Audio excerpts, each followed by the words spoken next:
Sanity's fragile contract. Sanity feels solid, like something fixed inside your skull, anchored by logic, clarity, common sense. You trust that if you see the world clearly, think rationally, and behave reasonably, your sanity will remain intact. But here's the truth that hides in plain sight. You are not sane on your own. Sanity is not just about how you see reality. It's about whether other people agree with the way you see it. It's a contract, unspoken, invisible, but binding. And it's far more fragile than you think. You can believe the Earth orbits the sun, that water is wet, that 2 plus 2 equals 4, but if enough people decide you are no longer normal, your logic won't save you. Your sanity will be questioned not by facts, but by perception. Sanity in practice is not about truth. It's about social agreement. This is sanity's fragile contract, the idea that your mind is only considered sound if it fits inside the expectations of others. It doesn't matter how reasonable you think you are. Break the rules, emotional, behavioral, linguistic, and you cross an invisible line. One day you're eccentric, the next you're unstable. History is full of examples. Artists, scientists, and revolutionaries who were seen as mad in their time, ostracized, institutionalized, silenced, only to be celebrated decades later as visionaries. They didn't get more sane. Society just updated the contract. Their perceptions didn't change. The world's reaction to those perceptions did. And the scariest part? The contract shifts. It moves with culture, mood, and time. What's normal in one era is madness in another. What's acceptable in one country is pathology in another. There are people alive today who were once locked away for grief, for trauma, for sexuality, for hearing voices, for simply refusing to conform. Their behavior threatened the illusion of a shared reality, so they were declared defective. You see it even now. Laugh too loudly in a quiet room. Cry at the wrong moment. Talk to yourself in public. Challenge a widely accepted belief with too much intensity. You're not breaking any law, but you're violating the emotional rhythm of the group, and suddenly, the air shifts. People turn. You're no longer one of us. You've become other. The truth is, we live in a constant performance of sanity. We modulate our voices, our gestures, even our thoughts, not just to be understood, but to be accepted. And when someone no longer fits, we don't ask, are they right? We ask, are they okay? And that question is often just a polite way of saying, they make me uncomfortable. I don't understand their reality. Therefore, I doubt their mind. This isn't just about how others see you. It's about how you begin to see yourself. When people stop agreeing with your perception, when they treat your fears as delusions, your passions as obsessions, your insights as madness, you begin to doubt your own grip on reality. You ask yourself, am I seeing something no one else sees? Or am I broken? And in that moment, your internal world begins to fracture. Not because you lost reason, but because you lost consensus. Psychologists call this gaslighting when it's done intentionally, manipulating someone into questioning their sanity by denying what they saw, felt, or experienced. But society does it all the time unintentionally. When your pain doesn't match what people expect, they minimize it. When your truth makes them uncomfortable, they pathologize it. And when your perception doesn't align with theirs, they don't consider expanding their view. They question yours. And yet, real madness isn't just nonconformity. It's not simply being different. It's being cut off, unable to translate your inner world to the outer one. Not because you're irrational, but because the bridge of mutual recognition has collapsed.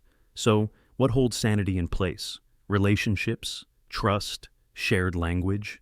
When you say, I'm scared, and someone says, I understand, the contract holds. When you say, I'm in pain, and someone believes you, it holds. But when no one listens, when no one mirrors your reality back to you, the walls start to bend. And that's the most painful madness of all, not the loss of logic, but the loss of recognition. Which brings us to a terrifying realization. You could be right and still be labeled insane. You could speak the truth and be institutionalized for it. Because it's not about the truth. It's about the timing of the truth. The world has to be ready. If it's not, you're a danger to the system. And the system always protects itself. So, how do we live inside this fragile contract? With empathy, with humility, with the awareness that sanity is not a fortress. It's a shared agreement made moment by moment. Protect those who think differently. Listen to those who feel too much. Question the rules, even as you follow them. And remember, your grip on reality is only as strong as the hands willing to hold yours, because sanity isn't just a state of mind. It's a fragile bridge built between minds, and sometimes you're only sane because someone says you are. The mask that thinks. You didn't plan to fake it forever, maybe just for a day, a week, just until things got better, just until you felt okay again. So you put on the smile, you hold your posture, you laugh at the right moments. You act like everything is fine, because you have to. Because falling apart in public isn't allowed, because people expect you to be okay. And at first, it's just a performance, a role, something outside of you. But then, something strange happens. The mask begins to think. You smile long enough, and the people around you forget to ask if it's real. You say, "I'm fine," so many times, the words start to echo back as truth. And somewhere inside, the real you, the tired you, the broken you, the anxious you, starts to disappear beneath the script. It's not that the pain is gone, it's just that the character you created won't let you show it anymore. The performance writes its own lines now. You don't get to choose when to take the mask off. You wear it when you're alone. You wear it in silence. You wear it in your thoughts. Until one day the mask looks back at you and says, "You're the lie," and you start to believe it. This is the paradox. You wore the mask to survive, to protect yourself, but now it's become the dominant voice. It's the one people like. It's the one that gets invited, promoted, loved. So when you try to speak as yourself, when the real emotions break the surface, the mask shames you. What are you doing? You'll ruin everything. And you retreat again. You begin to feel like the real you isn't just hidden, it's wrong, too sensitive, too dark, too much. You gaslight your own heart. You edit your truth down to something more palatable. You call it strength. You call it maturity. But deep down, it feels like abandonment. Because it is. You abandon yourself to be accepted. And now, even you are unsure who's real. This is more common than anyone admits. People faking joy so hard, they forget what joy feels like. People pretending to be confident until confidence becomes a costume, held together by fear and caffeine. People playing the part of the functioning adult, the good partner, the responsible one, while silently unraveling inside. Not because they are dishonest, but because the world rewarded the mask and ignored the truth. Over time, the mask gets heavy. Not because it breaks, but because it becomes you. People fall in love with it, praise it, count on it. And now, you can't remove it without risking everything. Relationships, reputation, the illusion of control. So you begin to question, was the mask ever separate from me? Or was it me all along? That's the terrifying part. You forget where the performance ends and the self begins. You second-guess your real feelings. You rehearse vulnerability until it sounds scripted. Even your tears feel performative. You become so used to acting okay that even your suffering is filtered through an invisible audience. And when someone finally sees through the mask, when they ask, "Are you really okay?" you panic. Because if they see the cracks, what happens next? But here's the truth. The mask doesn't hate you. It was born from pain, from survival, from moments when being fully seen wasn't safe. It helped you through something. It bought you time. It gave you space. But it was never meant to become your face. You are not fake for wearing it. You are human. And the mask only thinks because you fed it silence. So, how do you come back? You begin by noticing when the performance starts to speak for you. When you laugh, but don't feel joy. When you nod, but don't agree. When you say, "It's all good," and feel the words land like lead. You pause. You breathe. You say, "That wasn't me." And then, when it's safe, you say something true. Not big, not dramatic, just real. Something small, something raw. A sentence that doesn't pass through the mask first. And you let that sentence stand. You won't feel better right away. The mask will resist. It will whisper, "Don't ruin the illusion." But over time, truth becomes a thread. You pull it gently, and eventually, you find the skin beneath the plaster. The real you isn't gone, just quiet. It's waiting, watching. And the moment you speak its name again, it will remember how to breathe. Spiral of rational madness. It starts with one choice, one thought, one reason. Small, harmless, perfectly rational. You weigh the options, consider the facts, and make a decision that makes sense. You feel smart, responsible, in control. And so, you take the next step. Another decision, another rationale. Again, it feels right. You're not acting on impulse. You're thinking clearly. You're being reasonable. But what you don't see, what no one sees until it's too late, is the shape that's forming beneath your feet. Not a straight line, not a circle, but a spiral. A tightening, logical descent into madness. This is the spiral of rational madness, where every step feels correct, until you realize the entire staircase led somewhere you never meant to go. The trap lies in how the human brain handles reasoning. We don't often leap to absurdity. We arrive there step by step, with each new belief justified by the last. It's how conspiracy theorists are born. It's how institutions crumble. It's how love turns to obsession. It's how self-discipline warps into self-punishment. Because once you take the first reasonable step toward a slightly distorted truth, your mind becomes committed, and it hates inconsistency. So it protects its story, defends the path, expands on it, and down you go. Imagine someone trying to save money. A perfectly rational goal. They stop buying coffee. Logical. Then they cancel social plans. Too expensive. Makes sense. Then they skip meals to cut costs. Extreme maybe, but still justifiable. Then they refuse medical care. Still part of the plan. By the time they're isolated, malnourished, sick, they're convinced they're just being financially responsible. What began as logic has spiraled into damage. But every step? Reasonable. This is the frightening part. Logic doesn't always lead to truth. It leads to consistency. And consistency can chain you to a lie just as tightly as it chains you to the truth. The more coherent your reasoning becomes within your spiral, the less likely you are to escape it. Because the spiral is internally perfect. It explains itself. It validates itself. It feels airtight. But zoom out, and it looks like madness. It happens in relationships. You get hurt once, so you withdraw. Reasonable. You become more cautious, logical. You begin to expect betrayal. Self-protection. You test your partner's loyalty. You read into silences. You prepare for abandonment.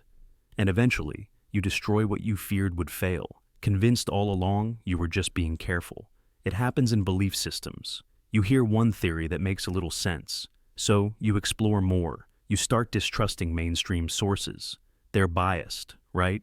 You find alternative explanations. They confirm your doubts. Suddenly you're swimming in proofs and charts and history no one else sees. You're awake, enlightened, until you're isolated, angry, certain that the world is blind, and you're the only one with eyes. Every step made sense. This is how the spiral works. It uses your intelligence against you. The smarter you are, the better you are at justifying, at building internally consistent systems, at weaving every new experience into the pattern. And the more airtight your logic becomes, the harder it is to let in anything that doesn't match. So, how do you escape?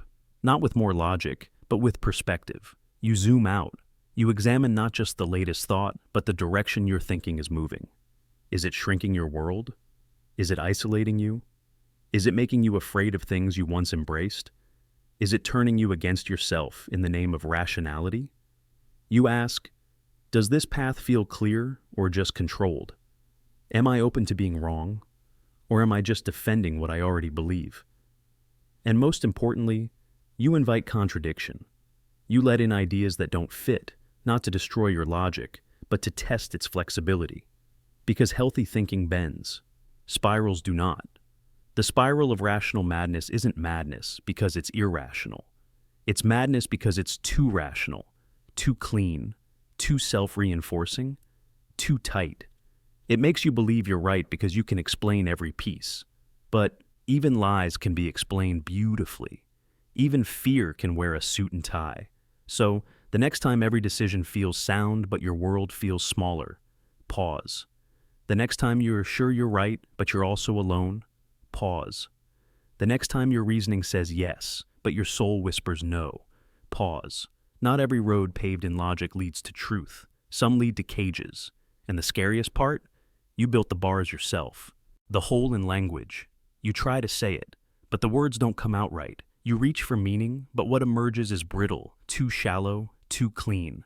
What you feel is vast, wild, unspeakable, but the mouth only offers simple sounds.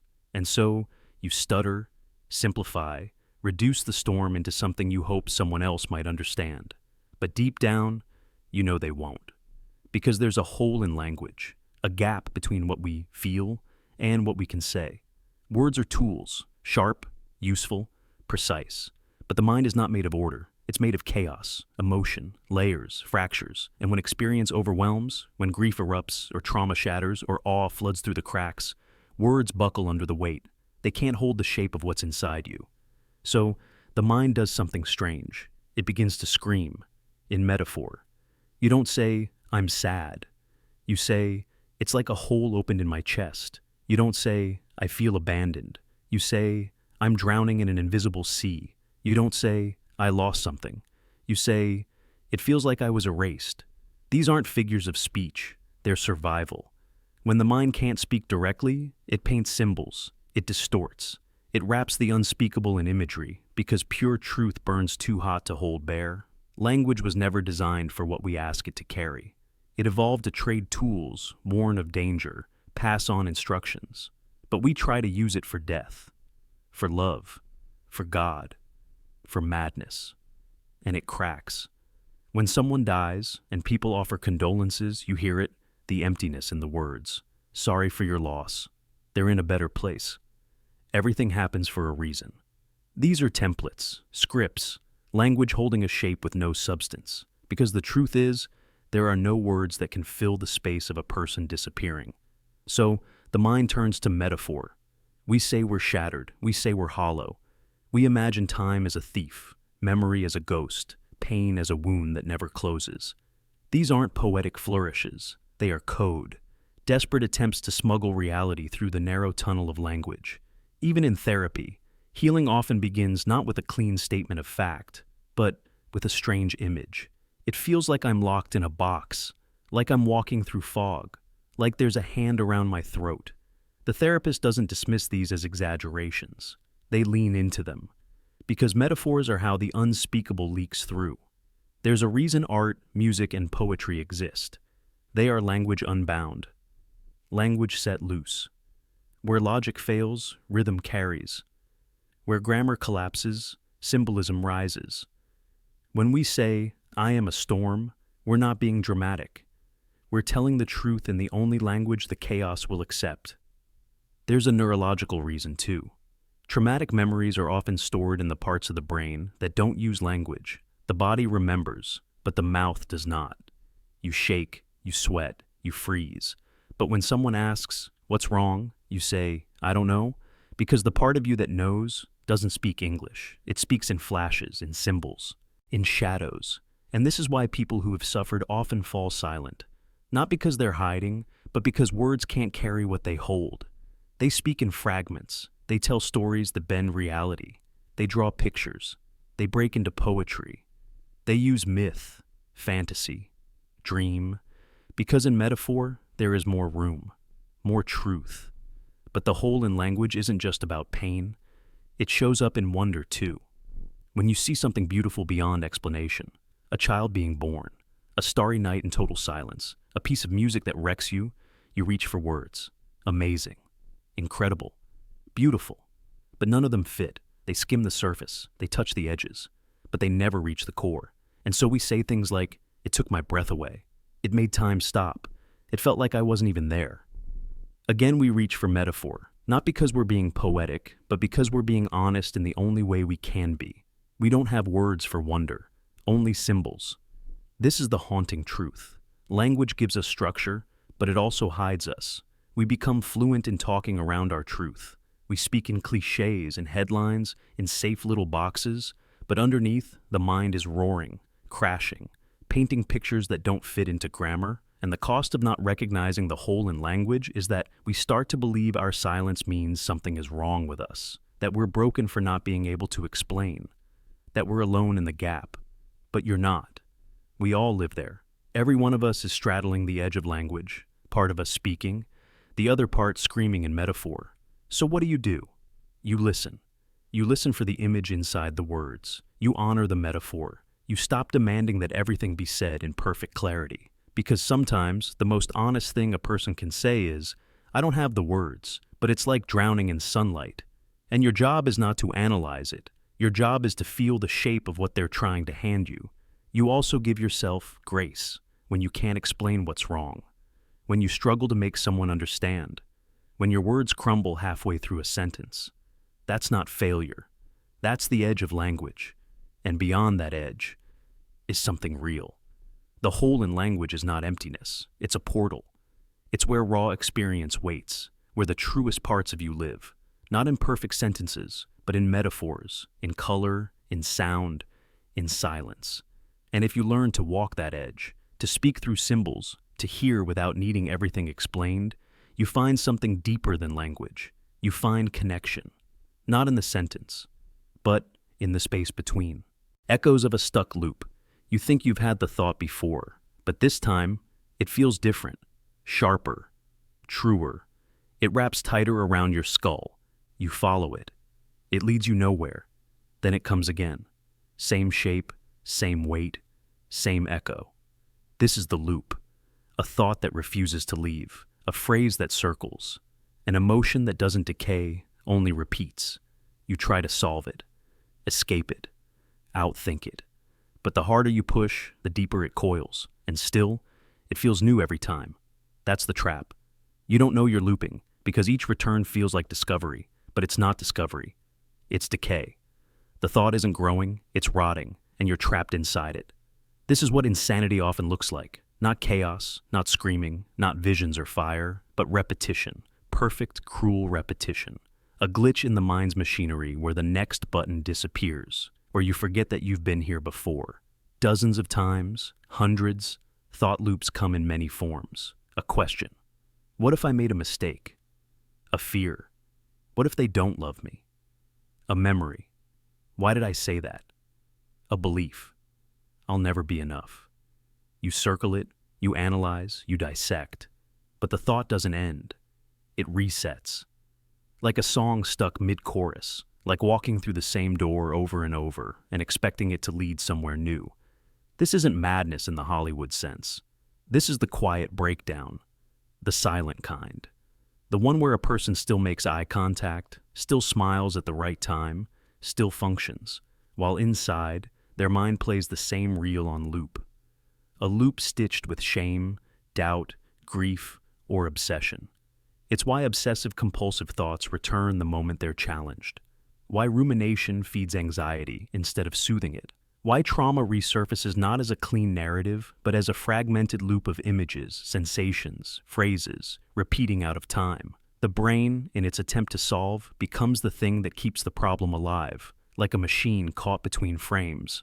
It never finishes the thought, so it keeps returning to the start. The loop becomes familiar. Then it becomes identity. Then it becomes reality. And that's when it gets dangerous. Because once you believe the loop is truth, you stop trying to leave it. You make a home inside it. You decorate the walls. You build a world view around it. You forget what silence felt like. You forget what freedom even looked like. And you don't scream for help. Because you don't know you're stuck. Some loops whisper softly. A parent's criticism, internalized. You're difficult. A failure, memorized. You're not built for this. A love lost. It was your fault. These phrases replay like background music, unnoticed but constant. They guide your choices. They distort your mirror. You think you're moving forward, but you're circling the same emotional hallway. Quietly. Eternally. And the world doesn't see it. Because on the outside, you're fine. People don't see stuck loops. They see hesitation, irritability, perfectionism, addiction, people-pleasing, overthinking. But at the core, a thought that won't die, a belief that won't update, a mind that forgot how to move on. But why do loops form? Sometimes trauma freezes a moment. The mind can't file it away, so it leaves it on the desk. Always visible, always accessible. Other times, fear pretends to protect you by rehearsing the worst. Over and over, as if repeating the fear will stop it from happening. But it doesn't. It just multiplies it. Your brain becomes a theater where the same scene plays endlessly, and you're both the audience and the actor, watching, performing, trapped. You know you're in a loop when every answer leads back to the same question, when every thought feels recycled, when your mind sounds familiar, and not in a comforting way. But here's the thing no one tells you. Loops don't break by thinking harder. You don't analyze your way out. You can't logic your way through, because the loop feeds on attention. It needs your focus to survive, and the more you examine it, the more it rewards you with another cycle. What breaks the loop is pattern disruption, a new context, a new environment, a new stimulus that snaps your brain out of its groove. Sometimes it's a moment of awe, or movement, or laughter, or stillness so deep it startles you. Sometimes it's someone else's words breaking through your echo chamber, a mirror you've never seen before. Other times it's therapy, or time, or art, or failure, or exhaustion. But the key is always the same: a rupture. A break in rhythm that shows your brain there is a next. You can't think your way out of the loop, but you can live your way through it. Step outside. Feel the weight of gravity. Speak aloud to someone who has heard this thought before. Not to solve it, but to loosen it, to give it air. Because loops hate oxygen. They hate perspective. They hate being seen for what they are, mental habits, not eternal truths. You are not your stuck thought. You are not your repeated fear. You are not the phrase that won't let go. You are the space beneath the loop, the awareness behind it. And even if the cycle plays again tomorrow, you're not trapped unless you believe there's no way out. There is. And it begins with this. You've heard this thought before. You don't need to hear it again. Meaning in the unseen. In the quiet corners of a dark room, a shape twitches, a flicker in the window, a whisper in the leaves. You tell yourself it's just the wind, just a shadow, just nothing. But your brain, ancient and alert, leans forward and asks, what if it's something? Not because you want to believe, but because your mind cannot bear the idea that it's nothing at all. This is meaning in the unseen, the mind's relentless need to turn chaos into coherence, emptiness into intent, silence into messages. It's not madness. It's not weakness. It's the default human condition. And sometimes, when pushed too far, when overloaded or isolated or afraid, that instinct crosses a line. It begins to see meaning everywhere, where others see only noise. A pattern in the cracks on the wall, a warning in the static, a presence in the dark. Not imagination, not a lie, but certainty. And once the pattern is believed, it becomes real. The brain was built to protect you, not to tell you the truth. In a world where the wrong assumption could kill you, pattern detection meant survival. If you heard a rustle in the tall grass and assumed it was a tiger, even if it was just wind, you lived to pass on your genes, so your brain evolved to err on the side of meaning. It filled the silence with gods, omens, signs. The stars became maps. The seasons became stories. Thunder became anger. Disease became punishment. The universe was too big, too cruel, too random, unless there was someone behind it. A will, a watcher, a plan. Even now you live in the echo of that ancient habit. You see faces in clouds. You knock on wood. You search for the why behind every loss, every coincidence, every pause in the heartbeat of life. You whisper, everything happens for a reason, not because you have proof, but because your mind craves order. But in some people, that craving grows too sharp. Trauma, isolation, psychosis, grief, these can flood the system. And when meaning becomes a flood instead of a filter, every shadow becomes a sign. Every moment becomes loaded. The mad are not imagining meaning. They are overwhelmed by it. To them, a bird's cry becomes a prophecy. A stranger's glance becomes a conspiracy. The city hum becomes the language of angels or machines, not metaphor, not poetry, literal truth. Because the brain cannot help but connect the dots, even when the dots aren't there. This is why schizophrenia can feel like a spiritual awakening at first. Colors grow brighter. Coincidences become divine. Thoughts arrive as if planted by some outside force, and it all fits together so perfectly, until it doesn't. Until the weight of constant meaning crushes the mind beneath it. Until the signs contradict. until the God behind the curtain turns monstrous. But what's terrifying is how close this is to everyone's experience. You don't have to be mad to invent meaning. You see it when you grieve, when the song you hear on the radio reminds you of someone lost, and for a moment you believe they sent it. You see it when life falls apart, and you try to piece together a lesson, a reason, a cosmic pattern. You see it when you fall in love, and the smallest gestures feel predestined. The difference is not in the impulse, but in the intensity. The distance between the rational and the overwhelmed is shorter than we think. And sometimes, meaning in the unseen is beautiful. It leads to art, poetry, mythology. It makes humans more than machines. It helps us survive the unbearable. But it also makes us vulnerable to cults, to delusions, to manipulation. Show someone a random pattern, and they'll find a prophecy. Show someone a coincidence, and they'll find a conspiracy. And once they believe, no amount of logic can break the spell, because logic isn't what keeps us sane. Agreement does, shared meaning, collective coherence. Once someone drifts from that current, once they see a God in every shadow, a message in every silence, they stop speaking the language of consensus. And suddenly, we call them mad. But are they broken? Or are they simply seeing too much, feeling too much, caught in a mind that insists everything must mean something? Because the alternative, the emptiness, the randomness, is worse. The truth is, we all live between two fears, that nothing means anything, and that everything means too much. Meaning in the unseen is not madness. It is the raw human mind, unfiltered, searching, connecting, building a world it can survive in, even if it must invent the gods to do it. And sometimes, if you stare long enough into the void doesn't stare back. It whispers a name you were already half afraid to hear. Radio of the mind. There's a signal playing in your mind. It hums beneath your thoughts, a whisper behind the noise. Sometimes it's a feeling, sometimes a voice, sometimes it sounds like truth, and sometimes it sounds like madness. But it's there. You've heard it. We all have. Some call it intuition. Some call it inspiration. Some call it delusion. But maybe it's just a frequency. And the only difference between sanity and insanity? Consensus. The idea that your thoughts are normal because other people have them too. That your fears are valid because they're shared. That your imagination is useful because it fits into a framework someone else recognizes. But what happens when your signal drifts? When you start picking up messages no one else hears?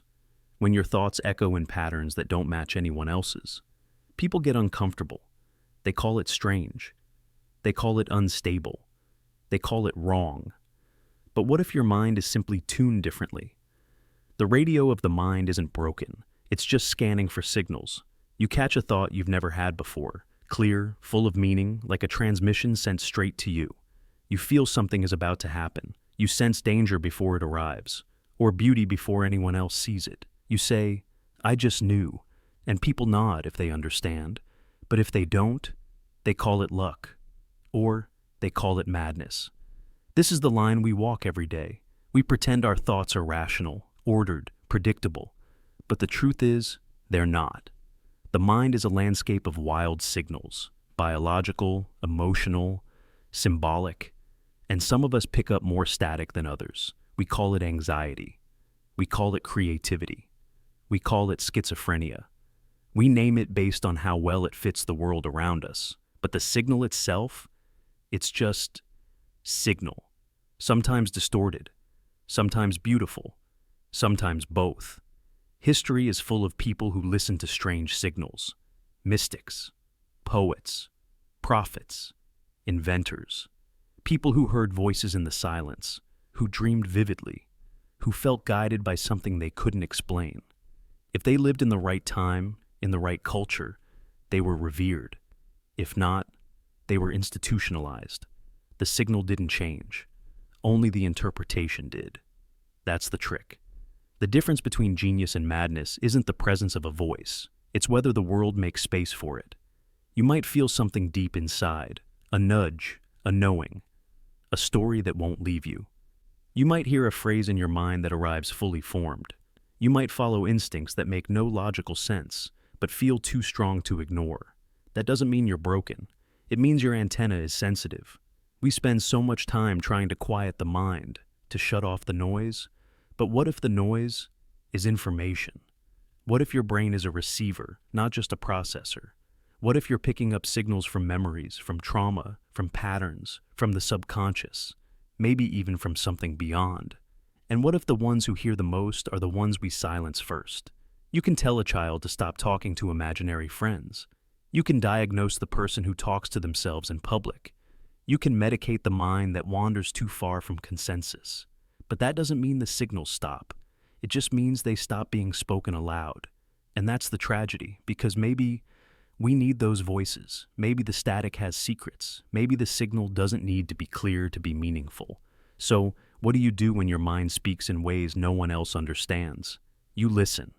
Not with fear, not with shame, but with curiosity. You ask, is this helping me? Is this hurting me? What is this trying to show me? You don't have to believe everything you hear, but you don't have to ignore it either. The mind isn't a courtroom, it's a radio. It doesn't only broadcast facts, it plays music, memory, metaphor, and sometimes messages that can't be translated, but still move you. So, next time you feel something rise from within, an image, a phrase, a warning, a wild idea, don't dismiss it too fast. It might be noise, it might be madness, or it might be your mind tuning into a frequency that matters, a frequency only you can hear. And that doesn't make it less real, it makes it yours. The logic of paranoia. It starts with a flicker, a glance that lingers too long, a laugh you weren't part of, a text left unread, a voice that sounded off. Nothing concrete, nothing provable, just a feeling. But the mind hates uncertainty, so it begins to build, to structure, to explain. A story forms, then a motive, then a pattern. One detail supports another. One doubt becomes evidence. And soon, you're not guessing anymore. You're sure. You know they're watching, or judging, or lying, or leaving. Not because of proof, but because the story makes perfect sense. This is the logic of paranoia. A fortress of reasoning built entirely on sand, where the emotion comes first, and logic is only there to protect the fear. Paranoia doesn't feel irrational from the inside. That's what makes it terrifying. It feels hyper-rational. Every expression is analyzed. Every silence is loaded. Every coincidence is a sign. You don't feel confused. You feel alert, precise.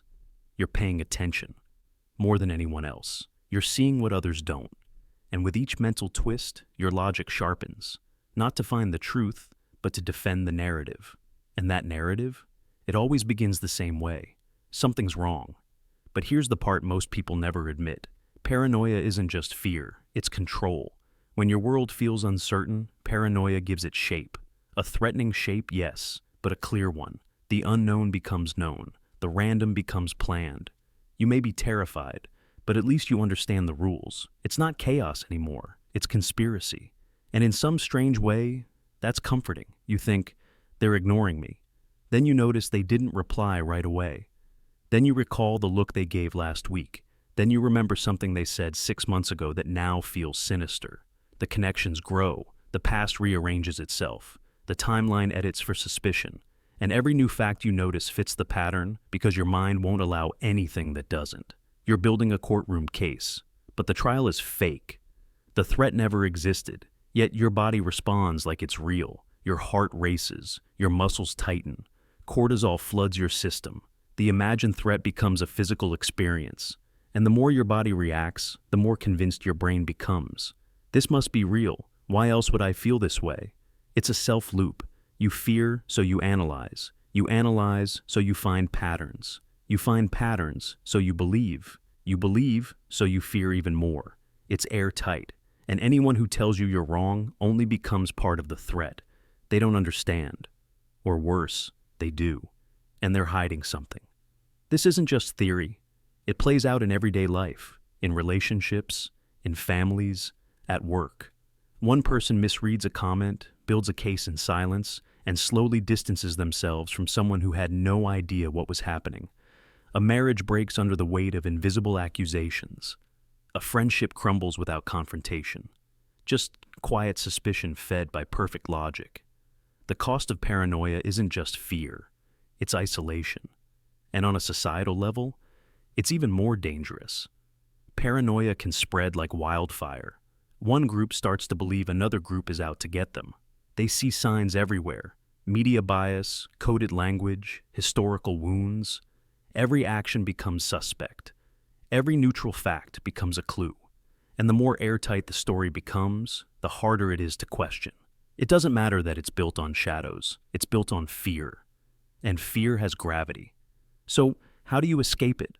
You don't do it by arguing with the logic. Paranoia thrives on argument. It always has a counterpoint, a what if, a loophole. You escape it by going to the root, the feeling, the original fear, the wound beneath the reasoning. You ask yourself, what am I afraid of losing? Why does this silence hurt? What would it mean if I were wrong? Can I live with not knowing? And here's the hard part. You practice sitting with uncertainty, the ache of ambiguity, the discomfort of not being sure. Because if you can learn to tolerate uncertainty, you don't need to invent certainty out of fear. You don't need to build a story just to feel safe. You can let people be unclear. You can let moments be strange. You can let things be unsolved. The logic of paranoia is not logic at all. It's emotion, dressed up in reason's clothing. It's fear wearing a lawyer's suit. And if you don't learn to recognize it, you'll spend your life running from enemies that only existed in your mind, and burning bridges that never needed to fall. So, next time the pattern starts forming, the doubts, the signs, the story, pause. Ask yourself, what if this isn't truth I'm seeing, but fear looking for a reason to survive? Because not every silence is a warning. Not every glance is a threat. Not every thought deserves a trial. Some of them are just echoes in the dark, trying to feel safe. The invisible burden rule. There's a kind of pain that doesn't bruise, a weight that doesn't bend your shoulders but breaks your spirit. You carry it everywhere, but no one sees it. No one asks about it. No one acknowledges it. And when you finally speak, when you try to name it, to show it, to scream, people look at you like nothing happened, as if silence should still exist in your mouth. This is the invisible burden rule. When what you carry is unseen, you are expected to carry it quietly. It's not just the weight that crushes you. It's the denial, the blank stares, the polite nods, the way people change the subject when your truth slips out. You're not asking for pity. You're not even asking for help. You just want someone, anyone, to say, I see it. I see you. But they don't. And that absence becomes its own kind of violence. You smile through it. Because you've learned that telling the truth costs more than hiding it. You laugh. You perform. You function. And because you look fine, the world believes you are fine. People praise your strength, never knowing it comes from necessity, not choice. That strength was forged from silence, not from healing. And when the pain leaks through, when you snap or cry or go quiet, they say, but you seemed okay. That sentence cuts deeper than any wound. You seemed okay. As if your ability to pretend erased your need for care. This is the cruelty of invisible burdens. Grief that doesn't wear black. Anxiety that doesn't tremble. Depression that doesn't cry. Trauma that doesn't bleed. The world demands proof of suffering. And when it doesn't see it, it denies it. Even your own mind turns against you. You begin to wonder if the weight is real. Maybe you are too sensitive. Too dramatic. Maybe you're the problem. You gaslight yourself before anyone else has the chance to. And that's how the rule survives. It convinces the broken to stay quiet. It teaches the weary to smile. It rewards the silent and punishes the honest. It turns pain into performance and suffering into solitude. You go to work. You go to dinner. You text back. You laugh when you're supposed to. But inside, you're screaming, not for attention, but for acknowledgement. For someone to notice that you're holding something that doesn't show up on X-rays or in conversations. Something that doesn't fit neatly into categories. Something that doesn't get days off or names or explanations. And then one day, someone asks, "What's wrong?" And you freeze. Because you don't know how to answer. The pain doesn't have a single cause. The weight doesn't come from one place. It's 100 invisible threads pulling at your body and mind. And when you try to explain, it sounds vague, disjointed, awkward, like trying to describe the shape of smoke. So instead, you say, I'm just tired. But it's not tiredness. It's exhaustion with no rest, grief with no funeral, rage with no outlet, sadness with no source. And yet, the world keeps spinning, demanding smiles, productivity, engagement, as if you aren't walking through fog, as if you're not dragging your soul behind you like it weighs 1,000 pounds. But here's the deeper truth, the thing even you might not realize. You are not weak. The fact that you carry this burden and still show up, still move forward, still live, that is a form of resilience no one talks about. The quiet kind, the invisible kind, the kind that doesn't earn applause because no one knows it's happening. But it's there. Every day you don't collapse is an act of defiance. Every moment you choose to stay is a moment you win. The world may never fully see your burden, but that doesn't make it any less real. Pain does not need permission to exist. It does not require external validation to matter. Just because no one hears the scream doesn't mean it isn't echoing through you. And if you're listening to this now, nodding silently, feeling that ache, then let this be your acknowledgement. Yes, it's real. Yes. You've been carrying it too long. Yes. You deserve to be seen, even when you're silent. And yes, there are others like you. People walking through the world with invisible scars, invisible stories, invisible storms. You are not alone, even if your pain has convinced you otherwise. So, the next time someone says, "But you don't look like you're struggling," don't swallow the truth. Don't shrink it. You don't have to bleed in public to prove you're hurting. You don't owe the world your wounds in order to be believed. Let your presence be proof. Let your survival be enough. Because the weight you carry isn't just real, it's heavy. And if no one else has said it yet, I believe you. I see the scream behind the smile, the war behind the eyes, the quiet courage it takes to get out of bed when everything in you begs to disappear. You are carrying the unbearable and still standing. That is not weakness. That is power. Mirror of dissociation. You're sitting in the room, but you're not in the room. You see your hands move, but they don't feel like yours. You hear your voice speak, but it sounds distant, like it's echoing from the bottom of a well. You look in the mirror, and for a second, you don't recognize the face staring back. You're watching yourself from the outside, and you wonder, am I losing my mind? This is dissociation, the mind's mirror, a strange quiet fracture where you are both observer and subject, detached, floating, split. It feels like madness, but often it's protection, because sometimes the mind can't bear the closeness of pain. So it steps back. It creates distance. It numbs sensation. It lifts you out of your body, out of the moment, out of the fire, so you don't burn completely. And for a while it works. You survive. But survival has a cost. Dissociation isn't just zoning out. It's not just daydreaming. It's disconnection at the root. From your body. From your emotions. From time, identity, memory. You stop being inside your life and start watching it happen. Like a movie you don't remember auditioning for. You may still smile, still laugh, still reply to messages, but it all feels like choreography, rehearsed, hollow, not quite real. You become the actor and the audience, the puppet and the puppeteer, and the world starts to blur. For some, dissociation comes after trauma, a car crash, a betrayal, abuse, a death. The moment becomes too sharp, too loud, too overwhelming, and the mind escapes by splitting awareness. One part of you feels everything. The other, nothing. It floats above, watches, survives. For others, it happens slowly. 1,000 tiny cuts, chronic stress, emotional neglect. The body learns that feeling is dangerous, so it stops, piece by piece, until you wake up one day and realize you haven't felt in months. And here's the cruel part. Dissociation doesn't always feel dramatic. Sometimes it's subtle, a sense of being off, a fog you can't name, a delay between action and awareness. You laugh at a joke, but don't feel the laughter. You touch someone's hand, but it might as well be air. You remember doing something, but it feels like it happened to someone else. And the world praises your composure, your calm, your strength. They don't see the glass wall between you and yourself. They don't see the mirror, but you do. You see it in the way you avoid your own reflection, in the way you speak about yourself in second person, in the way you feel like a ghost haunting your own life. You're not gone, but you're not here either. And sometimes you wonder, is this how it ends?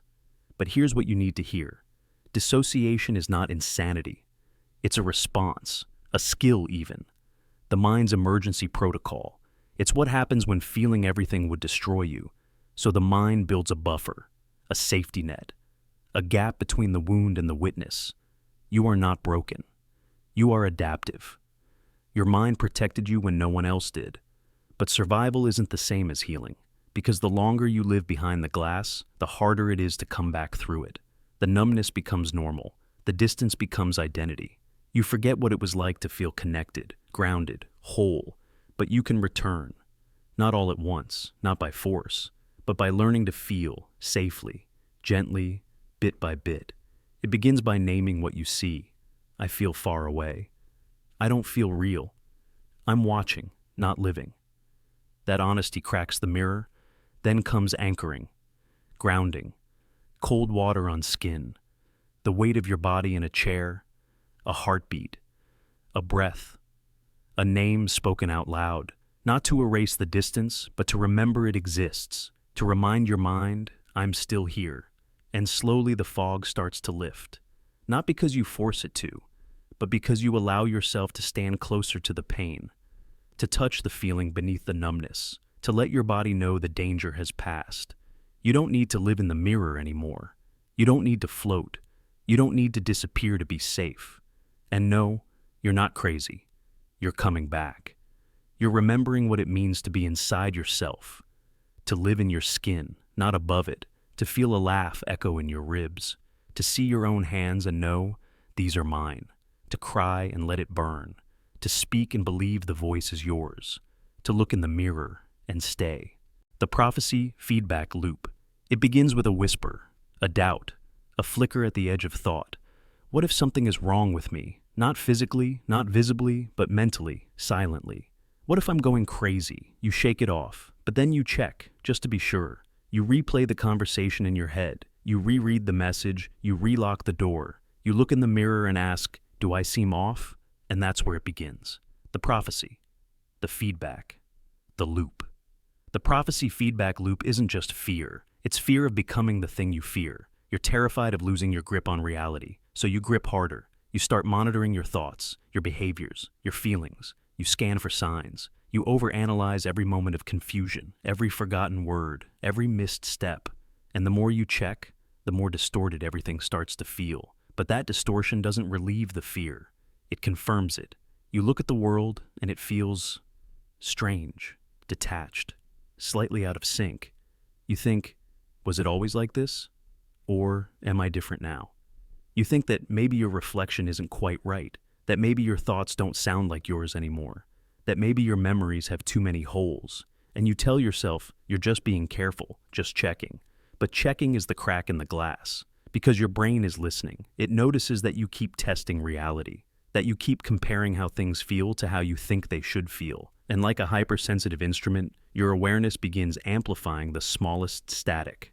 Normal variations in perception start to feel threatening. You forget a name and spiral. You feel emotional and wonder if it's a symptom. You wake up tired and wonder if this is the day it all snaps. The fear of madness begins shaping your reality. Because here's the cruel twist. The very act of watching yourself too closely begins to erode your trust in your own mind. You stop flowing through the world and start observing yourself, living in it, like a stranger. You ask, was that a normal thing to say? Was that laugh real? Did I just dissociate? And the more you watch, the more surreal things feel. Because no one feels normal when they're under surveillance, especially not when the surveillance is coming from within. This is the loop. You fear slipping. So you monitor. The monitoring warps perception. The warping feels like slipping. So you monitor harder. It's not madness, it's self-induced distortion. A fear so intense that it starts to bend the very thing it's trying to protect. Like gripping a delicate object so tightly that it breaks in your hands. Not because it was flawed, but because your grip wouldn't let it breathe. And this loop doesn't always come from nowhere. Maybe someone in your family struggled with mental illness. Maybe you grew up with stories of breakdowns, whispers behind closed doors. Maybe you saw what it did. Maybe you were told, be careful, it runs in the blood. Or maybe you just have an overactive mind and a deep need to understand everything, including yourself. But here's what the loop hides from you. Sanity is not certainty. It is not perfect clarity. It is not the absence of fear. Sanity is flexibility, the ability to hold confusion without collapse, to have strange thoughts without believing them, to notice a feeling and let it pass without interrogating it into permanence. People who are truly slipping into psychosis often aren't terrified by it. They're unaware of it. What you're experiencing isn't madness, it's hyper-awareness, a healthy brain turned against itself, a rational mind chasing itself in circles so fast that reality blurs. So what breaks the loop? Permission. Permission to not know. Permission to feel strange without assuming it means something is wrong. Permission to stop checking. Because the world doesn't need to feel normal for you to be okay. Your thoughts don't need to be clean and tidy. Your mind is allowed to glitch, to ache, to wander. That doesn't make you broken. It makes you human. The prophecy feedback loop is not proof that you're losing your mind. It's proof that you're trying too hard to hold it perfectly still. But the mind is not still. It shifts. It breathes. It drifts. The more you trust its movement, the less it spirals. You are not your fear. You are the one witnessing it. And that means you're still here, still sane, still choosing. Let the thought pass. Let the moment feel strange. Let go of the prophecy, and you just might find the loop was never a cage, only a mirror. Boxed in reality frame. They say madness is believing something no one else believes. That if your vision doesn't match the frame around you, you're broken, you're unstable, you're wrong. But stop for a second. Ask yourself, what if they're all inside the box? What if the so-called normal world, the rules, the logic, the shared language of reality, isn't the truth, but a carefully constructed frame, a frame so tight, so familiar, so widely accepted that nobody questions it anymore, except you. This is the boxed-in reality frame, a cage so well designed that its walls look invisible, a structure that trains you from birth not to ask, what is real? But instead, how do I fit inside what everyone else calls real? And the moment you start to feel something beyond that frame, an idea too strange, a feeling too deep, a question no one else is asking, people don't lean in. They pull away. They say, be careful. You're losing touch. But maybe you're not losing touch. Maybe you're touching something they've forgotten how to feel. Look around. Most people live inside inherited frameworks. Culture, religion, economics, morality. They didn't build the box. They were born into it. And because it's always been there, they think it's natural. They think it's truth. So when you see beyond it, when you reject the assumptions, question the systems, push past the outlines, they don't call you awake. They call you unstable. Because your truth threatens the illusion that keeps the frame intact. This is how societies work. They normalize their beliefs. They reinforce them through repetition, education, media, and law. They draw a border around reality, and everything outside that border, madness, delusion, heresy, conspiracy, imagination, depending on the century. But think about this. Every revolutionary thinker was once called insane. Every mystic, every prophet, every artist who painted outside the frame. They were mocked, exiled, silenced, not because they were wrong, but because their vision couldn't be contained. They saw that the box wasn't the world. It was just the part of the world that people had agreed to see. And maybe you're seeing the same thing. Maybe the reason you feel like you don't belong is because your mind won't settle for the script. It won't believe just because everyone else does. It won't lie to itself for comfort. You're not broken for seeing differently. You're awake in a room that's asleep. But here's the danger. When everyone around you believes the frame, it's hard to trust your vision. You begin to doubt. You begin to fold. You begin to ask yourself, what if I am the one who's wrong? That doubt can become a prison. You start hiding your thoughts, editing your speech, numbing your questions, until the box reabsorbs you. But what if you didn't shrink to fit? What if you gave your vision room to breathe? What if you honored the questions no one else is asking? What if you stopped mistaking agreement for truth? Because consensus isn't proof, and silence isn't sanity. Sometimes the loudest truth lives outside the frame. Sometimes the clearest voice is the one the crowd can't hear. And yes, there's danger in seeing what others can't. It's lonely, it's disorienting, it's painful, but it's also sacred. It's the edge of discovery. It's the birthplace of change. So, when you feel the pressure to conform, to squeeze your truth into a box that was never built for you, pause. Ask yourself, are they sane because they're right, or just because they agree? Maybe the real madness is thinking the box is all there is. And maybe your vision is not the problem. Maybe it's the door. The Rationality Gambit. It's easy to believe that rationality is the cure, that if people just thought harder, reasoned better, analyzed more clearly, the world would make sense. Conflict would shrink. Misinformation would vanish. But here's the trap. Rationality is not the antidote to delusion. It's the fuel. If your starting assumptions are broken, your logic won't save you. It will trap you. It will build a brilliant castle on a foundation of sand. This is the Rationality Gambit, the dangerous illusion that just because something follows logically, it must be true. Here's how it works. The brain craves coherence. When a belief enters your mind, in true or false, your intellect doesn't immediately reject it. Instead, it starts to build around it. It asks, if this is true, what else must be true?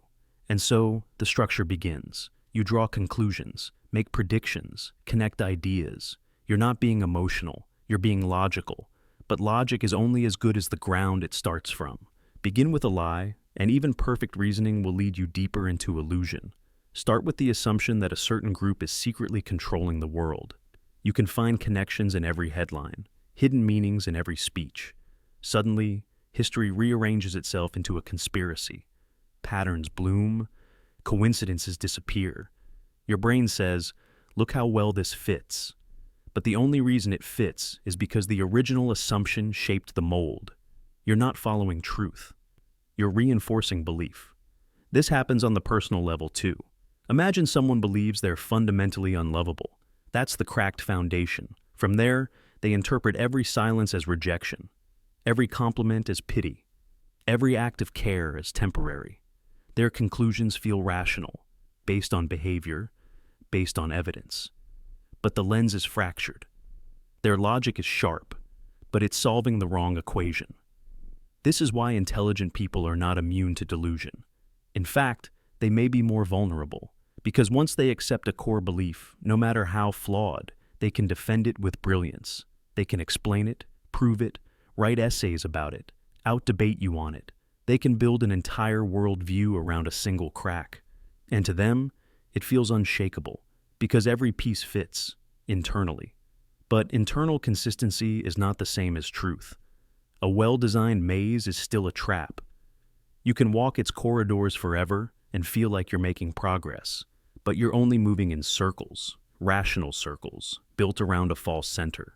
Religions, cults, political ideologies, personal obsessions, they all contain this gambit. They provide a powerful first principle, something to anchor your thinking. And once it's planted, the rest feels like a natural progression. You're not being irrational. You're just starting from a place you never questioned. This is what makes the Rationality Gambit so dangerous. It gives delusion a disguise, a suit, a podium, a PhD. People can destroy themselves, hurt others, or rewrite reality itself, all while believing they're being perfectly logical. And the deeper they go, the harder it is to break free. Because when a belief has been rationalized for long enough, it doesn't feel like a belief anymore. It feels like reality. You stop seeing it as one possibility among many.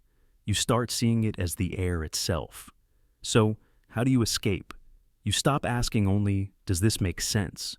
And start asking, where did this start? You question your assumptions. You go to the root. You ask, what am I taking for granted? What belief am I building everything on? What would collapse if I found out it was wrong? You embrace contradiction, not as weakness, but as a signal that something deeper needs inspection. You stop worshiping logic as truth, and instead use it as a tool, one that's only as honest as its starting point, because even the most flawless argument can lead to ruin if it begins with a lie. The Rationality Gambit is not about being foolish. It's about being too certain, too clean, too committed to an idea simply because it works in your mental model. But reality doesn't care about your model. It doesn't care how elegant your equations are. If your foundation is cracked, everything built on it, no matter how brilliant, is quietly falling. So, next time something makes perfect sense, pause. Not to doubt your intelligence, but to doubt your lens. Because sometimes, the smarter you are, the harder it is to see that you've been solving the wrong puzzle beautifully. Hallucinations of meaning. You stare at a blank wall and start to see faces. You hear silence, and imagine someone whispering your name. You receive a text that says, okay, just okay. But your heart races because somehow it feels cold, off, loaded, like something unsaid is screaming through it. This is not delusion. This is not dysfunction. This is what your brain does best. It creates meaning. It projects emotion into emptiness. It builds ghosts where there was nothing but silence. These are the hallucinations of meaning. And they're not mistakes. They're the default. Your mind is a meaning machine. It cannot stand the void. It cannot accept that some things are random, that some silences mean nothing, that sometimes there is no message. So, it invents one. It stitches feeling onto silence. It turns noise into language. It sculpts chaos into a story. It's why we see shapes in clouds, why we think of someone, then they text us, and we whisper, I knew it. Why we believe in signs, in omens, in gut feelings that turn out to be right, or devastatingly wrong. The brain doesn't just process the world, it interprets it. And when information is missing, it doesn't wait, it fills in the gaps. Sometimes that saves you. It lets you detect threats, anticipate pain, prepare for loss. But sometimes, it drives you into madness because not every pattern is real. Not every coincidence has meaning. Not every silence is sinister. But when your brain is flooded with stress, fear, grief, longing, it becomes overactive. It starts to see too much. Insanity, then, isn't a lack of perception. It's an overflow. It's vision without filter, emotion without anchor, meaning layered onto everything until nothing is quiet anymore. You walk into a room and your friend doesn't greet you like usual. Your brain starts painting stories. They're angry. I did something wrong. They don't want me here. But maybe they're just tired, distracted. Or maybe nothing's wrong at all. But once your brain finds a pattern, it feels real. The emotion reinforces it. And now that silence isn't just awkward, it's a wound. This is why people spiral. A delayed message becomes rejection. A quiet friend becomes distant. A change in tone becomes a hidden insult. The mind fills blank space with monsters made of memory, fear, and unresolved hurt. And you believe it, because the pattern feels logical, even when it isn't. You're not alone. We all do this. It's in our biology. Our brains evolved to detect predators in the bushes, to sense danger in the tone of a voice, to anticipate betrayal before it lands. False positives were better than missing the real threat. But now we live in cities, not jungles, and the brain still hunts for ghosts in every corner. That's how conspiracy theories are born. Someone notices a connection, then another, then another. Soon, the noise becomes a symphony, and they believe they've uncovered the hidden music behind reality. But it's not music. It's just noise. The brain has hallucinated meaning, and now there's no going back. It's the same with grief. You lose someone, and suddenly everything reminds you of them. A song, a scent, a flicker of shadow. It feels like they're reaching out, and maybe that's beautiful, maybe it's healing. But part of you knows, those meanings weren't placed there. You placed them, because the silence left behind is too brutal to bear unmarked. Even in love, the hallucination persists. You see signs. You craft meaning from half glances, almost moments, sentences paused mid-air. You build a castle of hope out of a single smile. Or worse, you see betrayal in places it never touched, and your heart breaks from ghosts you invented. This is the haunting paradox. The mind doesn't go mad from seeing nothing. It goes mad from seeing too much. From decoding static until it becomes prophecy. From turning stillness into a message. From being unable to let anything just be what it is. And yet, it's also what makes us human. We are creatures of story, of interpretation. Without meaning, we wither. Without connection, we hallucinate one. We create myths, gods, purpose. We draw maps in stars. We talk to loved ones long gone. We assign value to art, memory, music. The very thing that can break us is also what holds us together. So what do you do, knowing this? You watch for the line. You ask yourself, is this pattern real or just familiar? Is this silence full of meaning, or is it my pain echoing back at me? Am I hearing a signal or projecting one? You don't shut down the meaning machine. You learn to listen to it with humility, to question it gently, to hold your interpretations like sand, not stone, because not every late reply is rejection. Not every quiet glance is judgment. Not every absence is a sign. Some things just are. But if you've ever felt haunted by unspoken things, if you've ever watched your mind turn stillness into stories, into wounds, into visions, you're not broken. You're human. And your mind is doing what it was built to do. Just don't let every flicker of feeling become a prophecy. Sometimes meaning is real, and sometimes meaning is you reaching into the dark, hoping to find a shape that speaks back. Fixing what's not broken. You feel like something's wrong. You can't explain it, only that you're not quite right. Maybe it's the way people look at you, the way silence feels heavier than it should. Maybe it's how praise feels fake, or how comfort doesn't land. It's subtle, but constant. A quiet signal in your mind that says, fix it. So you do. You start adjusting. You start cutting parts of yourself down, smoothing the edges, adding layers of control. You study people, mirror them. You filter every word, rehearse every smile. You hide your needs. You call it humility. You stay small. You call it maturity. But the truth is darker.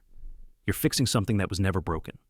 This is one of the most painful illusions the mind can fall into, that you're fundamentally flawed, damaged, unworthy, when in fact you were whole all along.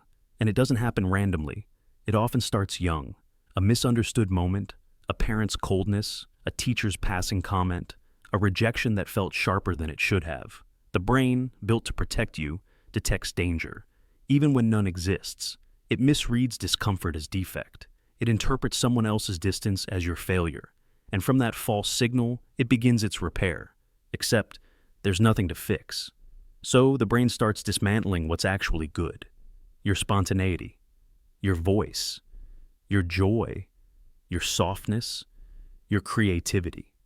It sees these things as vulnerabilities, and it thinks, if I change this, maybe I'll be safe. Maybe they'll love me. Maybe I'll be enough. This is how self-erasure begins, not with hatred, but with fear, with misdiagnosed damage. You become the mechanic of your own soul, endlessly tweaking a machine that was working fine until you believed it wasn't. And with every unnecessary fix comes a real fracture. You silence yourself to appear agreeable, and suddenly, no one hears you anymore. You downplay your needs to seem low maintenance, and suddenly, no one meets them. You bury your pain to avoid being dramatic, and suddenly, no one sees you're hurting. You shrink and shrink and shrink until the person you once were becomes a memory you distrust, a too much you swore to never be again. But the pain doesn't go away.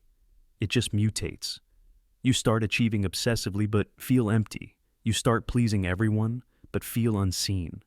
You build a version of yourself designed to be loved, and when it finally is, it doesn't even reach you because the love isn't touching you, it's touching the mask. And deep inside, something screams, why am I still not okay? The answer is heartbreaking, because you've been healing the wrong wound. You didn't need to be smarter, or prettier, or quieter, or tougher.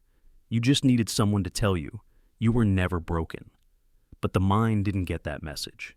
So, it built its own. A message made of self-doubt, overcompensation, and shame. It became a lifelong project. Fix this. Improve that. Be less. Be more. Be anything other than what you are. This illusion infects everything, even healing. You start therapy, but try to impress your therapist. You do shadow work, but only to be more productive. You meditate, journal, read, optimize, believing you're evolving. But sometimes, it's just the same wound disguised in wellness, still trying to fix, still trying to solve, still terrified to believe that maybe, just maybe, you're already enough. That maybe the ache isn't proof you're broken, but proof you believed a lie. So, how do you break this cycle? You stop fixing. Not because you've given up, but because you've woken up. You stop chasing better and start remembering whole. You go back to the version of you that existed before the edits, the too loud laugh, the weird hobbies, the random joy, the honest need, the unpolished, unfiltered, fully present self that wasn't designed to impress, but simply be. And when the voice comes back, that old voice whispering, "You're not enough yet," you answer it gently. Enough for what? For who? And who told me I wasn't? You don't need to rebuild yourself. You need to return to yourself, not by force, but by permission. You were not born to be a project. You were not sent here to be perfect. You are not a flaw in need of fixing. You are a person, a process, a presence. And if no one ever told you this before, let it echo now. You are not broken. You were just convinced you were. Overlit rooms of thought. Some minds don't shatter in shadows. They don't collapse under despair, or numbness, or emptiness. They break in brightness. In rooms so overlit with thought that the light itself becomes unbearable. These are not minds lost to confusion. They are minds consumed by clarity.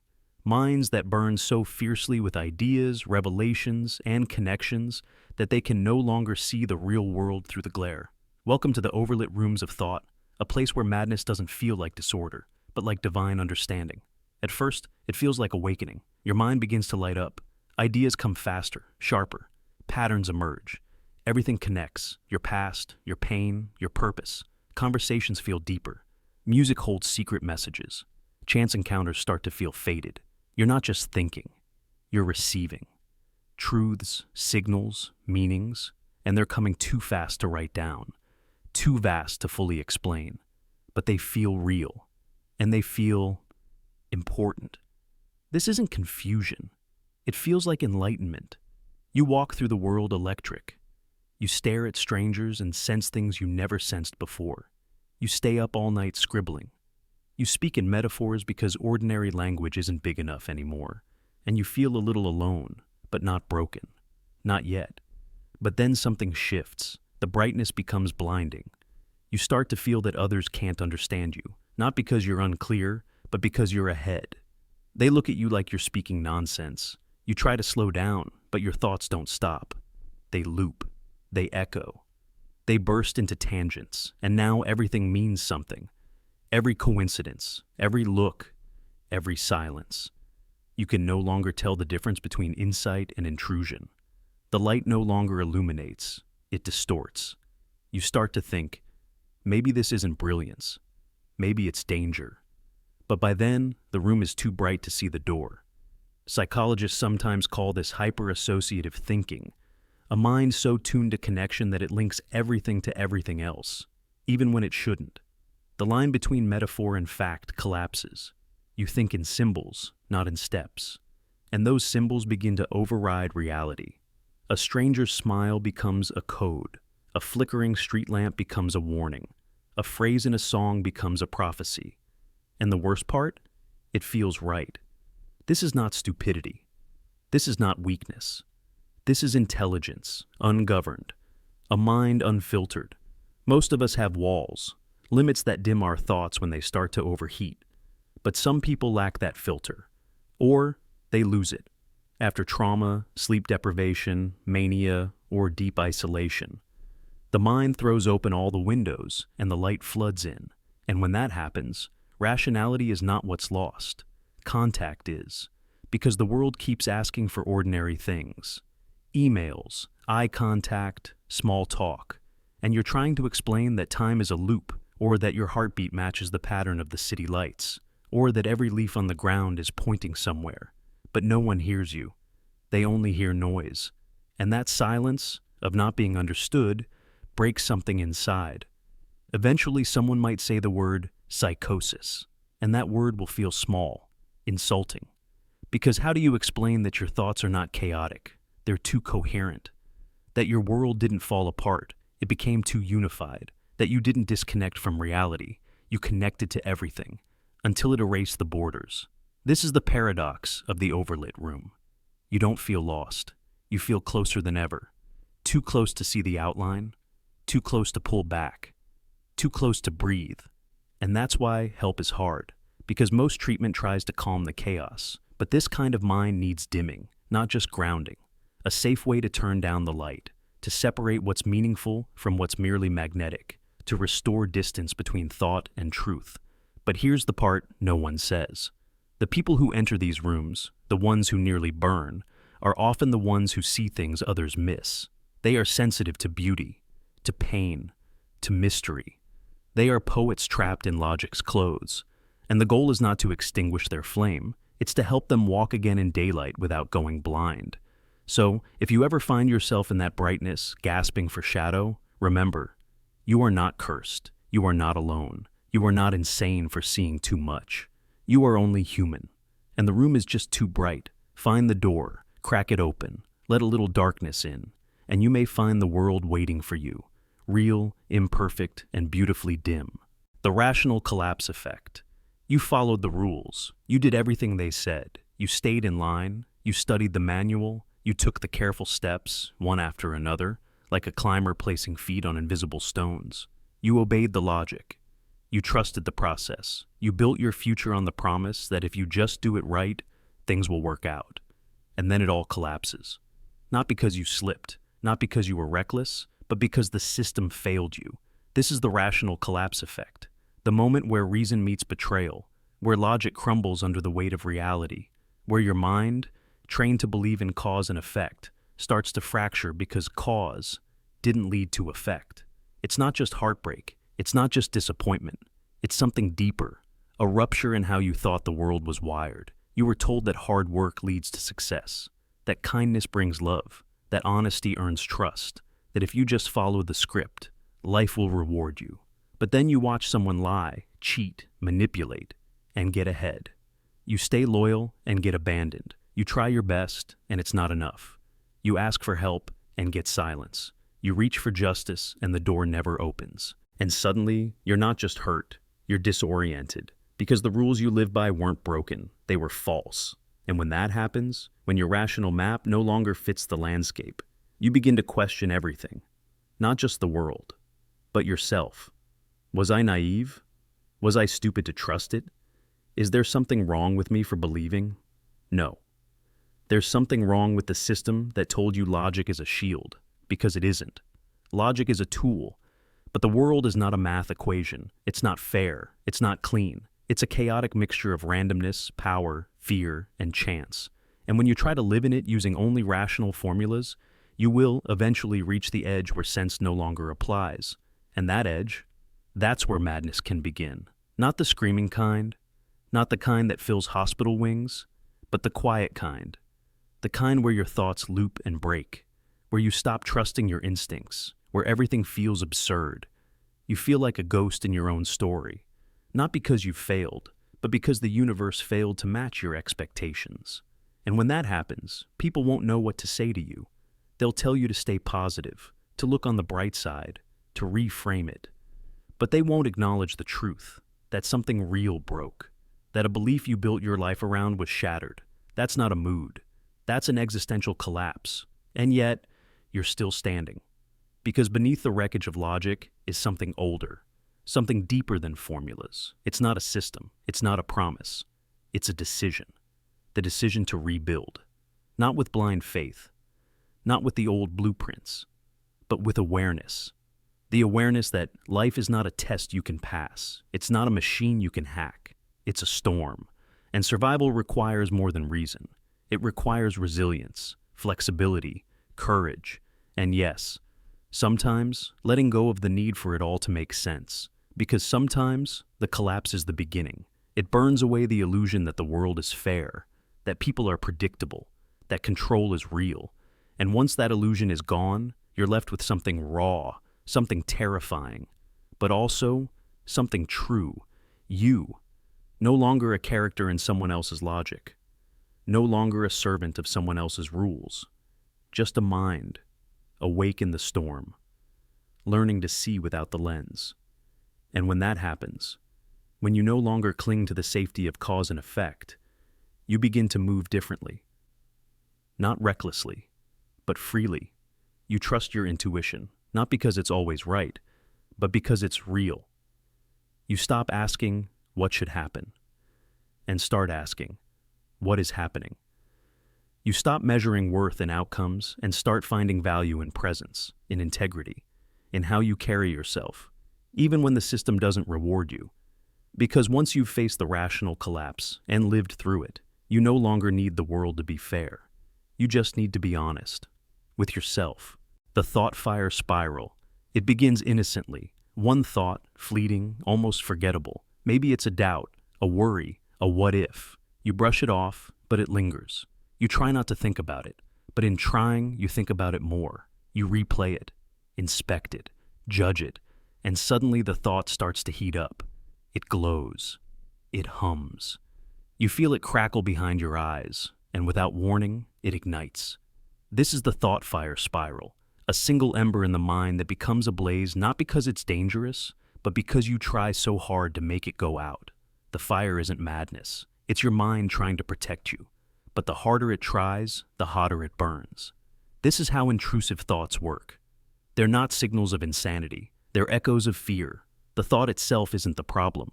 It's your reaction to it. Why did I think that? What does this mean about me? How do I make it stop? These questions pour fuel on the spark. Now you're not just thinking the thought, you're afraid of it. You're analyzing it. You're building rituals around it. You're checking and double-checking your sanity, your safety, your morality. And just like that, the spiral begins. You think about a loved one, and suddenly the image of them hurt flashes across your mind. You flinch. You panic. Why would I imagine that? But your brain, trying to protect you, treats that thought as real, as threat. And what does the brain do with threat? It focuses, it narrows, it obsesses, it prepares for danger, even when there is none. Now the thought returns, louder, hotter. You weren't crazy. You were trying to stay safe. This is the cruel paradox. Trying to extinguish the thought makes it flare. Trying to control it becomes the fuel. It's like struggling in quicksand. The more you resist, the deeper you sink. The thought begins to define you, not because it's true, but because you can't stop circling it. You tell yourself, this isn't me, but that only gives the thought more weight. I need to be certain. But certainty is gasoline in this spiral. The more you need it, the less you find it. Your mind wants resolution. It wants the fire to die. But thoughts don't obey pressure. They obey permission. The only way out is to let the fire burn without adding wood. This doesn't mean giving in. It means letting go. You start by noticing. This is a thought, not a command, not a prophecy, not a sign of who you are. Just a thought. A neuron fired, an image appeared. Nothing more. You practice not feeding it, not fixing it, not fighting it. You let the fear tremble inside you without giving it a script. This is not easy, because your mind will scream, do something. But fire can't burn without fuel, and fear can't spiral without resistance.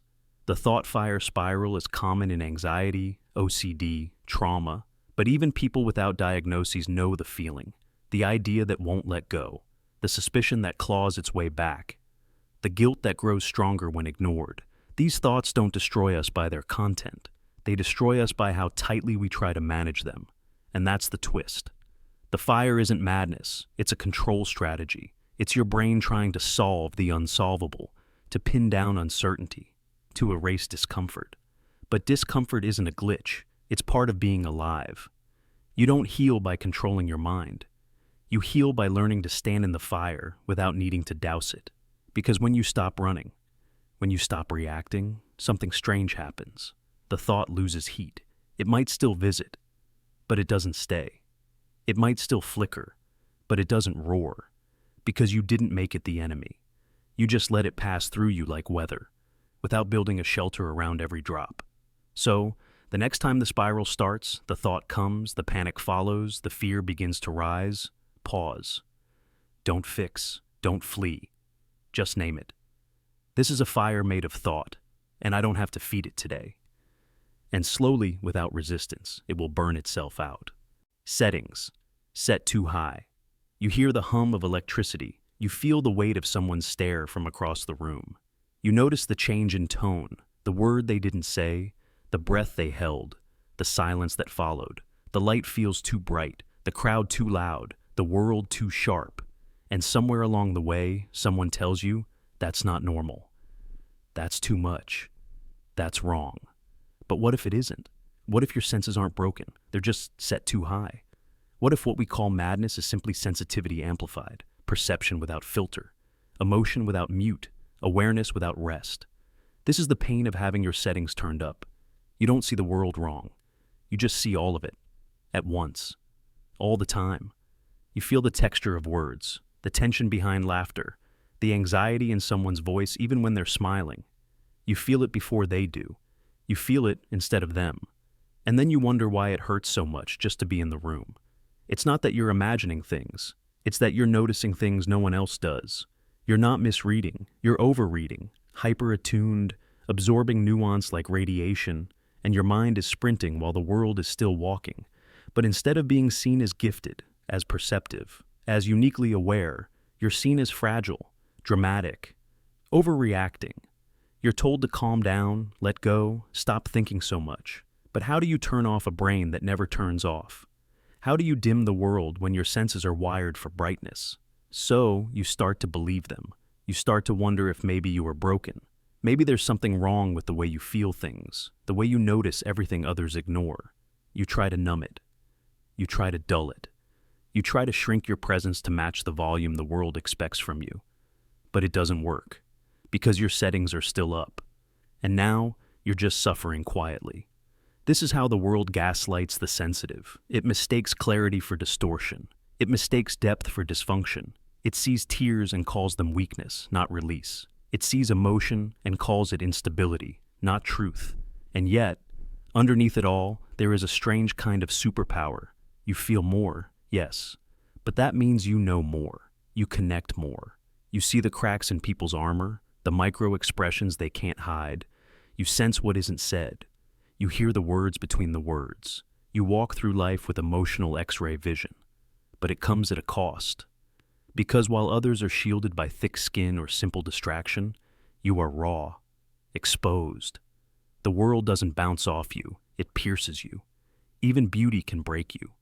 A song too perfect, a painting too honest, a sunset too intense. Joy becomes overwhelming. Grief becomes oceanic. And love? Love shatters you open like a cathedral struck by lightning. And then someone calls you too much, too sensitive, too emotional, too dramatic. And suddenly the way you experience the world, the very core of who you are, becomes something shameful. But here's the truth no one tells you. Sensitivity is not a flaw. It's a frequency. It's a signal your body has tuned into more clearly than most. It's the ability to feel the temperature of a room without a word spoken. It's the instinct to reach out when something feels off, before the facts catch up. It's empathy sharpened to a blade.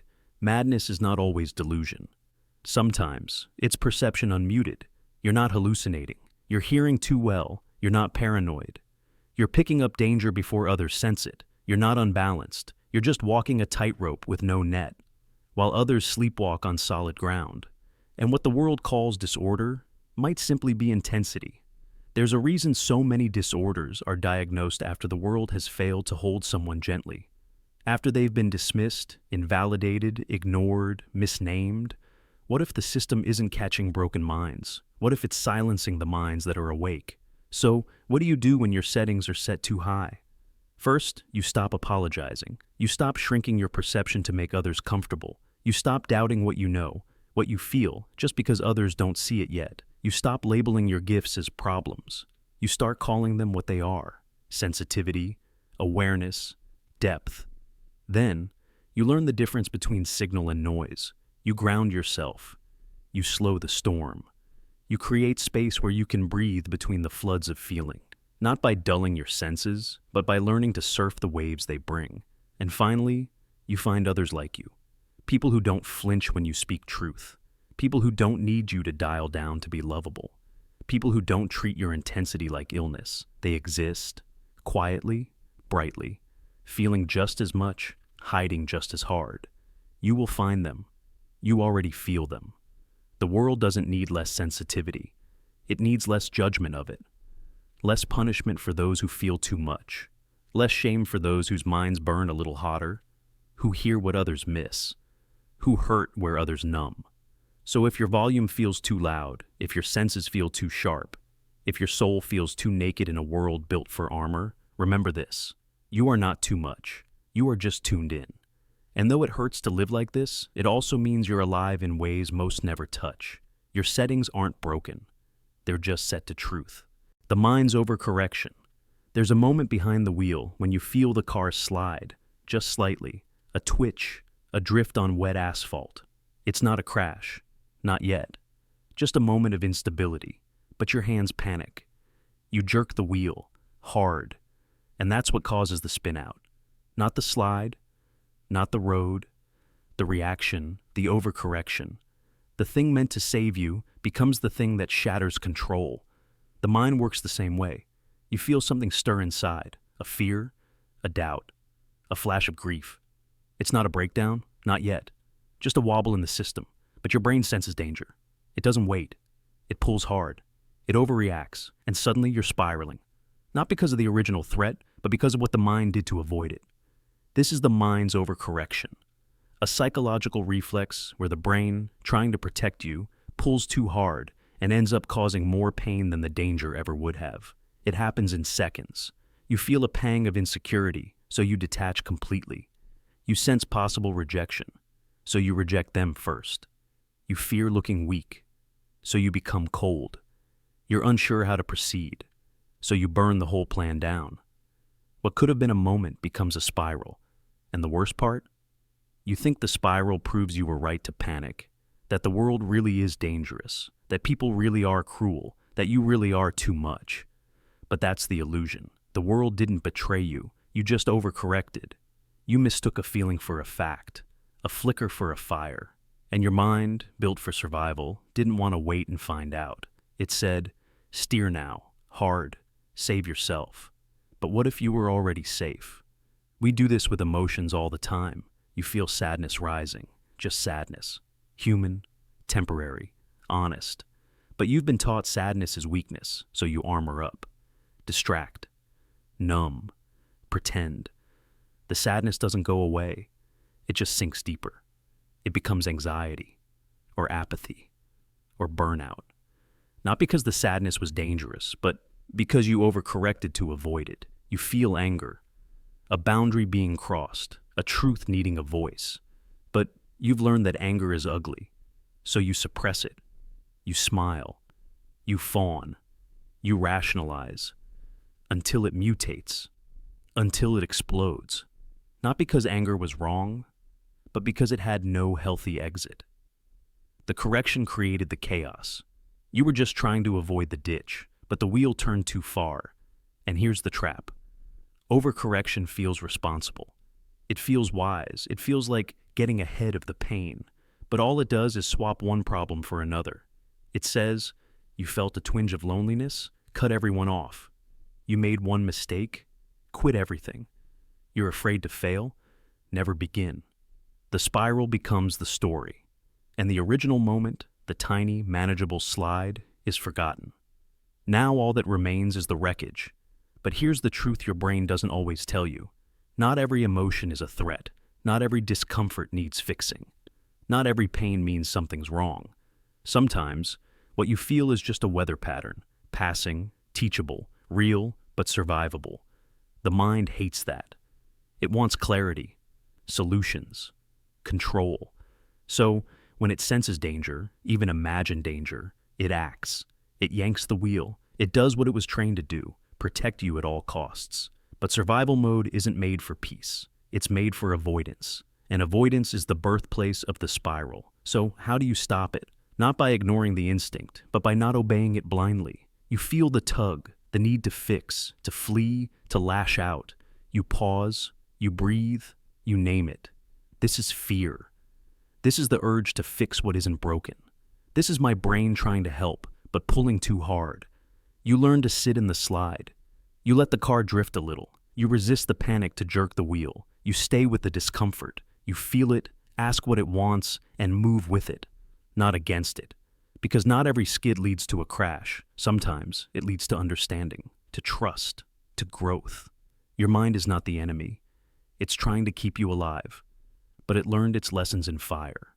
And sometimes it fights ghosts, fights shadows, fights feelings that aren't fatal, but feel that way. And if you can learn to recognize the overcorrection, not as failure, but as signal, you begin to rewrite the pattern. You learn that pain is not always proof, that not all discomfort is a warning, that stillness is an option, that next time you don't have to jerk the wheel. You can breathe, you can feel, you can drive through the storm without the spin. The meaning implosion. It doesn't arrive like an explosion. It's not loud, not violent. It creeps in slowly like fog under a locked door. You wake up one morning and something is missing. Not your memory, not your logic, but something deeper, something invisible. The thread that used to tie everything together. You still know what a door is, what a spoon is, what time it is, but you don't know why it matters. You stare at your life and feel the shape of things, but not the story. This is the meaning implosion, when the world doesn't fall apart, but empties out. Everything is still there, the objects, the faces, the rules. You could go to work. You could answer the phone. You could make coffee. But somewhere between action and awareness, something breaks. The connection, the glue. You're no longer participating in meaning. You're just surrounded by form. And form without meaning is unbearable. This isn't depression, not exactly. Depression hurts. It crushes. But the meaning implosion doesn't crush. It floats. You become untethered, detached. Your thoughts echo, but nothing echoes back. You could be in a room full of people and feel like a mannequin among warm bodies. You hear them speak, but the words sound like someone reading aloud from a script you've heard too many times before. Smiles happen, laughter happens, but you feel like you're watching a play about a life that used to be yours. You try to make sense of it, but that's the problem. Sense is what's missing. You remember why things used to matter: ambition, love, fear, hope. But now they feel like faded wallpaper. Technically there, but drained of depth. Your job, your relationships, your goals, they continue, but they no longer seem connected to anything real. It's not that you're suicidal, it's that existence feels ornamental, like a display someone forgot to take down. And the worst part? No one notices. Because on the outside, you still function. You nod, you answer, you smile when you're supposed to. But inside, there's static. You try to reach for something, a purpose, a feeling, a reason to care, and your hand closes around air. Not pain, not sadness, just absence. This is what makes it so terrifying. There's no clear point of collapse, no moment you can scream for help. The mind doesn't break, it stalls. And no one can see that your reality has gone flat. Psychologists sometimes call this depersonalization or derealization, when the world becomes distant or unreal. But this goes deeper than perception. It touches the architecture of meaning-making itself. The engine that once made stories, patterns, purposes, stops turning. And you realize that everything you believed in was held together not by truth, but by belief.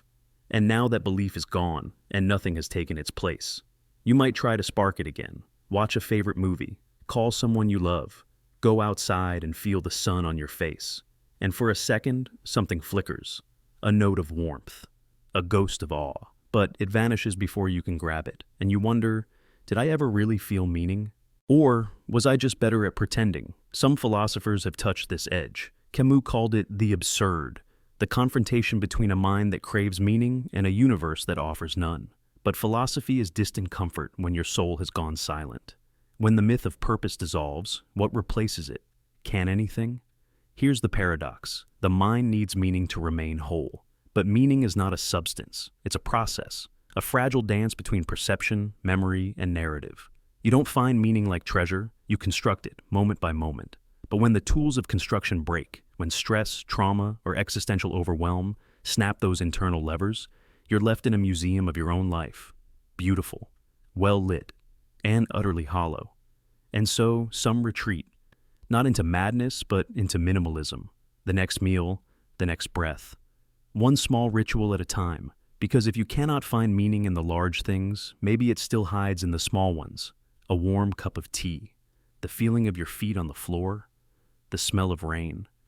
Others descend, not by choice but by gravity. The loss of meaning becomes the seed of a deeper collapse, into delusion, into disorder, into a kind of psychological gravity well, where even invented stories begin to fall apart. Because if nothing matters, then nothing holds. But there is a way back. Not a fix, not a cure, but a re-entry.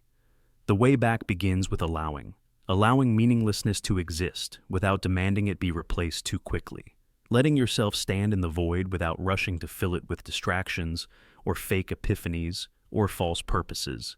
Letting it echo, and trusting, gently, that meaning can regrow like moss, slowly, quietly, almost invisibly.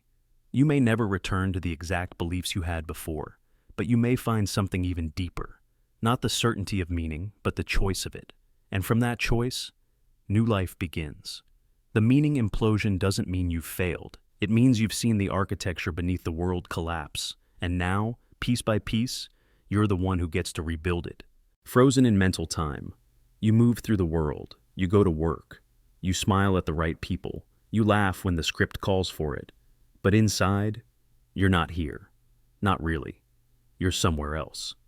Someone else. A moment. A memory. A scene that plays like a loop behind your eyes. You keep trying to leave, but it follows you like a shadow. This is what it means to be frozen in mental time. It's not about forgetting the past. It's about living in it, long after it ended. It's about an emotional hour that never finishes. A feeling that never lets go. A version of you that got stuck, while the rest of the world kept moving. You might not even notice it at first. It shows up in patterns, the way you flinch at certain sounds, the way you sabotage joy, the way you shrink when someone uses that tone of voice, the way one moment of pain colors every future hour, every relationship, every choice. Logically, you know it's over, but emotionally, you're still there. The mind, when overwhelmed, doesn't always file events properly. Sometimes it bookmarks them, leaves them open, half-processed, like a page in a book you were too scared to finish. And now, every time you get close to peace, that page flips open again. And it feels like no time has passed at all. The breakup, the betrayal, the failure, the loss. The moment everything changed. Your body still carries the tension. Your voice still tightens in the same places. Your thoughts still orbit the same questions. Not because you want to, but because your nervous system hasn't moved on. Your clock hasn't moved on. This is not weakness. This is not drama. This is trauma. And trauma doesn't respect calendars. You can go 10 years forward in life and still be standing in the hallway where it happened. Still be hearing the sentence that broke you. Still be waiting for the apology that never came. Still be trying to fix something that already ended. This is why some people seem stuck, like they're living a second behind reality, why they overreact or underreact, why they shut down when something small goes wrong. They're not broken, they're just still inside that emotional hour. Their body survived, but their mind stayed behind. And the world doesn't make room for that. The world says, move on, let it go, don't dwell, as if time is a switch, as if healing is a decision. But memory doesn't work that way. Emotion doesn't work that way. You don't climb out of frozen time with logic. You melt your way out. Slowly, carefully, gently, and it starts with noticing. With admitting to yourself, I'm still there. That version of me, the one who didn't know what was coming, the one who was hurt, left, abandoned, blamed, they're still alive inside me. And they're scared. Noticing doesn't mean obsessing. It means witnessing. Naming the moment, sitting beside it instead of running from it. Because here's the truth. You are not the hour that hurt you. You are not the sentence that shattered you. You are not the version of yourself that froze. You're the one who came after. You're the one who's here now, breathing in this moment, listening to this voice, daring to imagine that maybe, just maybe, time could start moving again. It's terrifying to let go of that hour.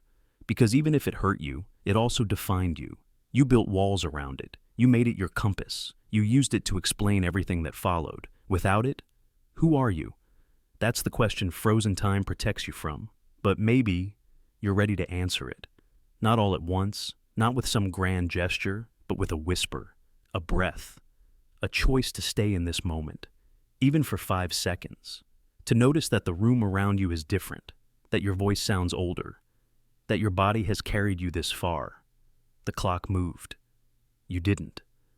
But now, maybe it's time to catch up, not by forgetting, but by releasing the need to keep rehearsing what already happened, by letting that version of you rest, by saying, you don't have to relive it anymore. I've got you now. Because healing isn't about erasing the past, it's about returning to the present, one tick at a time. Inherited madness traces. You think you're starting from scratch, that your mind is your own, that your fears, your triggers, your obsessions are yours alone. But beneath every thought is a whisper, a pattern, a shape that doesn't belong to you. You didn't build this architecture. You were born into it. A nervous system tuned by generations. A brain carrying the fingerprints of people you never met. This is the truth no one tells you. Sometimes what you feel didn't begin with you. It began decades ago, in famine, in war, in abuse, in shame. These are the inherited madness traces. Psychological echoes pass through DNA in silence, buried so deeply they emerge not as memories, but as moods, patterns, choices, and ghosts. You didn't break the cycle, and you are the cycle. Epigenetics has shown what folklore always suspected, that trauma can imprint itself on the body, and that those imprints can be passed down. A starving mother gives birth to a child whose body expects scarcity. A soldier's panic writes itself into the stress chemistry of their bloodline. A woman silenced by society raises a daughter who flinches at her own voice. Trauma doesn't need a story to survive. It only needs a body, and your body is listening. Have you ever felt sadness that didn't belong to the moment? Anger that seemed out of place? An unshakable fear you couldn't trace to any single event? That's not weakness. That's legacy. That's memory without a name. Your mind is trying to decode signals that were never spoken aloud.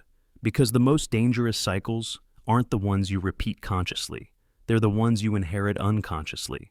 You grow up in a house where silence was survival, so you become someone who smiles through pain. You learn that love is conditional, so you chase people who make you prove it. You don't know where the pattern began, but you live inside its rhythm. And because no one talked about it, you think it's just you. Broken, sensitive, overreactive. But it's not overreaction. It's overflow. Generations of unprocessed emotion rising through a body that finally has no choice but to feel it. The madness you carry isn't always yours, but you still carry it. This isn't about blame. It's about recognition. About realizing that healing isn't just personal, it's ancestral. You're not just repairing your own timeline. You're touching the threads that tie you to the people who came before. Some who hurt you, some who tried to protect you, some who didn't survive long enough to do either. And all of them, in some way, are still in you. And that's the terrifying beauty of it. Because if pain can pass through generations, so can healing. Every time you name the thing that wasn't named before, you disrupt the pattern. Every time you sit with a feeling instead of burying it, you give your bloodline something new. Every time you ask, why do I feel this? And stay long enough to hear the answer, you widen the space between stimulus and reaction. You give your future children, your future self, a different echo to inherit. But it takes work. It takes unlearning loyalty to suffering. It takes facing what your ancestors had to avoid. It takes grieving stories you never heard and forgiving people you'll never meet. It takes waking up in the middle of a panic spiral and realizing, this isn't all mine. It takes holding that realization, not as escape, but as power. You didn't break the cycle. Maybe not. But you can become the point where the cycle sees itself, where the madness speaks its name, where silence loses its grip, where the ghost isn't banished, but understood. Because the ghost was never evil. It was just memory, knocking. So let it in. Sit with it. Listen. Not every haunting needs an exorcism. Some just need to be remembered. Alienation of the mind. You wake up one day and nothing fits. Not your body, not your words, not the landscape of your own mind. You walk through the world like a visitor in a strange country, hearing a language that you once spoke but now only half understand. Everyone else moves to a rhythm you can't quite hear. You smile on cue, laugh at the right time, nod when expected, but all of it feels a step removed, like you're acting out a script written for someone else. This is not madness. This is not delusion. This is alienation of the mind, the subtle, agonizing sense that you are no longer from here, that your consciousness is somehow set adrift, dislocated from your own species. It doesn't happen all at once.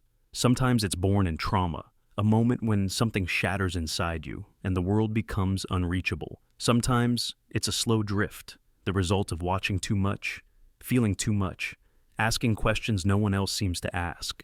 You start to notice things others don't. You hear the double meanings, see the patterns, feel the edge of every interaction, as if the air itself is charged with signals only you receive.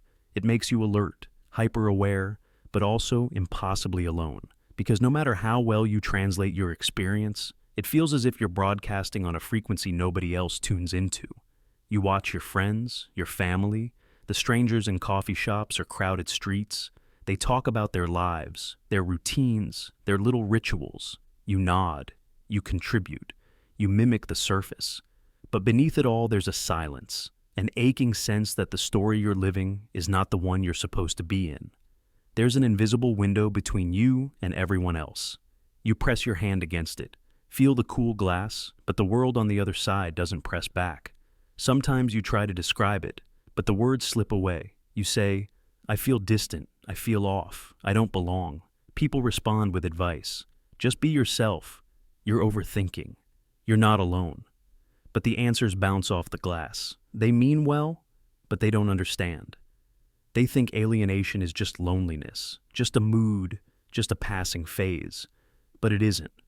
It's a shift in reality, a quiet exile from the collective mind of humanity. You look in the mirror, and the face you see isn't a stranger. It's you. But it's also the only proof you exist. You wonder what it would be like to be able to turn off the part of you that sees through things, to go back to innocence, to simplicity, to the shared illusions that most people seem to find comfort in. But you can't unsee what you see. You can't unknow what you know. You can't fold yourself back into the shape that once fit. It's not depression, though it can ache like it. It's not anxiety, though it comes with a current of unease. It's not dissociation, though sometimes it feels like you're watching your life through someone else's eyes. It's a unique kind of distance, an existential vertigo, a homesickness for a place you never left, a yearning for a kind of belonging that's more than social, more than physical, more than any group or tribe or family can provide. You want to return to the species, to the warmth of a shared mind, to the feeling that you are part of the human weave. But the thread is frayed, and you drift at the edge. It's a feeling that artists and philosophers have described for centuries. Kafka called it living as an insect among men. Camus called it the absurd. David Foster Wallace called it the horror of consciousness, the loneliness of being trapped in a skull. There is a reason alienation echoes through the work of those who look too closely at life. They saw, as you see, the gulf that opens when your mind turns observer, outsider, wanderer. But the mind craves connection, and so it compensates. You find yourself drawn to the margins, to stray animals, to outcasts, to stories of aliens and ghosts and lost souls. You listen to music that feels like a language from another world. You search for signals in art, in books, in the flicker of late-night screens. Sometimes you find glimpses, lines of poetry, passages in novels, a look in someone's eye that remind you you are not entirely alone. There are other travelers, other outcasts, other minds who see the edge of the map. And there are moments, rare and raw, when the glass between you and the world thins, when a conversation breaks through, when someone really sees you, when you laugh without watching yourself do it. These moments don't cure the alienation, but they soften it. They remind you that the distance is not infinite, that even those who feel most apart are, in some mysterious way, still part of the human web. But most days, the distance persists. You walk through life with a kind of X-ray vision. You see the machinery of social life, the invisible rules, the small hypocrisies and desperate rituals. You notice how much of what people do is performance, how often the words don't match the eyes. You want to play along, but you can't forget that you're acting. You want to believe, but you know the script. So you build your own meaning. You cultivate your own rituals. You make art, or write, or listen, or simply pay attention in a way that is yours alone. Maybe you speak to the sky, or keep a journal, or collect stray thoughts that don't fit anywhere else. Maybe you become someone others can confide in, because you know what it means to feel strange. Maybe you love the world, not because you feel you belong, but because you know what it's like to need a place to land. There is pain in alienation, but also a strange power. When you no longer feel from here, you begin to see what others miss. You sense the beauty beneath the surface, the ache behind every smile. You can be honest about the absurdity of it all, the sadness, the joy, the fleeting connections. You can build bridges, even as you stand on the edge. So, if you are listening and you feel this exile, if you feel dislocated, unmoored, like your consciousness is a visitor in its own world, know that you are not alone. There are others, searching the same horizon, watching the same distant signals. The alienation of the mind is not madness. It's the price of seeing. It's the cost of being awake in a world that so often dreams. You may never fully come back, but you can reach out. You can create, you can connect, you can bear witness to the strange beauty of being both here and not here. And in that witness, you might find the echo of belonging that makes the distance bearable. You are, after all, still human, if only by the ache of wanting to return. Thoughts without a speaker. Sometimes a thought passes through your mind and you wonder, where did that come from? It's not just an intrusive worry or a random daydream. It's a voice that doesn't quite sound like you, a phrase in a tone you don't recognize, an idea that feels alien, as if it's been spoken by someone else who somehow lives in your head. You try to shake it off, but it lingers. It judges, commands, criticizes, doubts. Sometimes it soothes, sometimes it attacks. But always, it feels strangely detached, like a radio tuned to the wrong station. You're not alone in this. The mind is not a single, seamless narrator. Sometimes, when emotion is too sharp or too risky to feel directly, your mind splits the narrator. You create thoughts without a speaker, mental voices that deliver what you can't bear to own. This is not madness. It's a survival trick so subtle that most people never notice it's happening. Maybe you grew up in a place where anger wasn't safe. So now, when anger stirs, it doesn't announce itself as you're feeling. Instead, you hear a thought. They always take advantage of you. It sounds harsh, external, maybe even frightening. You don't recognize it as your own rage, so you dismiss it. Or you obey it without question, not knowing it came from a wound inside you. Or maybe you learn to distrust your needs. When desire or loneliness appears, your mind creates a voice. You don't need anyone. You're fine alone. Don't be weak. It doesn't sound like your conscious beliefs, but there it is, repeating, echoing, looping. These are thoughts without a speaker. Ghost narrators. They patrol the borders of your consciousness, saying what you won't say for yourself. Psychologists have seen this again and again. People who struggle with self-criticism will often report hearing an inner critic that feels like a parent, a teacher, or an authority figure from long ago. The words don't feel chosen, they feel inherited. Sometimes, it's not even in your own accent or uses phrases you would never say. It's your brain's way of outsourcing what feels too dangerous to own. By making the emotion or judgment sound like someone else, you get to keep your sense of self pure, safe, unchallenged. But the price is heavy, because those disowned voices don't go away. They become background noise, disturbing your peace, shaping your choices, steering you from the shadows. You become divided inside. A patchwork of opinions, warnings, criticisms, and fears, none of which feel fully yours, but all of which exert control. Think about moments when you felt paralyzed by indecision. One voice urges, "Go for it, you'll regret missing out." Another whispers, "It's too risky, you'll fail." Neither voice feels truly yours. It's like being the host at a table of strangers, all arguing about what you should do. The more intense the emotion, the more the narrators multiply, because as the stakes rise, the mind protects you from overwhelming feeling by fracturing into smaller parts. It is a defense against drowning in your own storm, and it can get even more surreal. Some people, under extreme stress, trauma, or grief, report hearing thoughts in the third person. "She always messes up. He can't handle this." It's as if the self has become so unsafe that the mind refuses to speak in the first person at all. This distancing effect is the brain's last-ditch effort to prevent emotional collapse. It keeps you from fully feeling what might destroy you. But this fragmentation comes at a cost. The less you own your thoughts, the less whole you become. You start to believe that your inner world is foreign, unpredictable, untrustworthy. You lose faith in your own mind. You mistake protection for pathology. Yet, there's a strange wisdom here. The mind only splits narrators when something is too dangerous to face head-on. The anger that isn't allowed, the grief that would break you, the desire that might embarrass you, the fear that feels shameful. The mind builds distance, a layer of separation, so you can keep functioning even while storms rage beneath the surface. But healing begins with recognizing the trick. The voices may sound alien, but they're still parts of you, exiled, disguised, desperate to be heard in a way that feels safe. The critic is a wounded protector. The doubter is a child who learned caution. The angry voice is a sentinel who never got to set boundaries. The secret is not to silence these voices, but to translate them, to ask, what feeling is hiding behind this thought? What am I afraid to own? When you dare to step closer, the narrators change. The voices lose their menace. The foreign becomes familiar. The radio static fades. You begin to speak for yourself, not as a divided chorus, but as one integrated mind.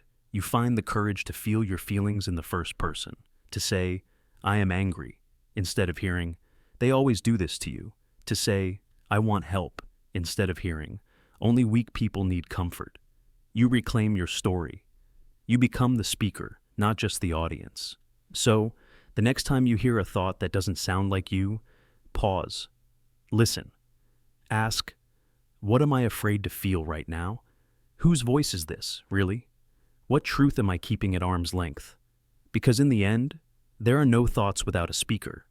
There are only feelings too powerful to say aloud. And the moment you recognize them as yours, you start to heal. Identity disintegration point. You carry so many names, so many faces.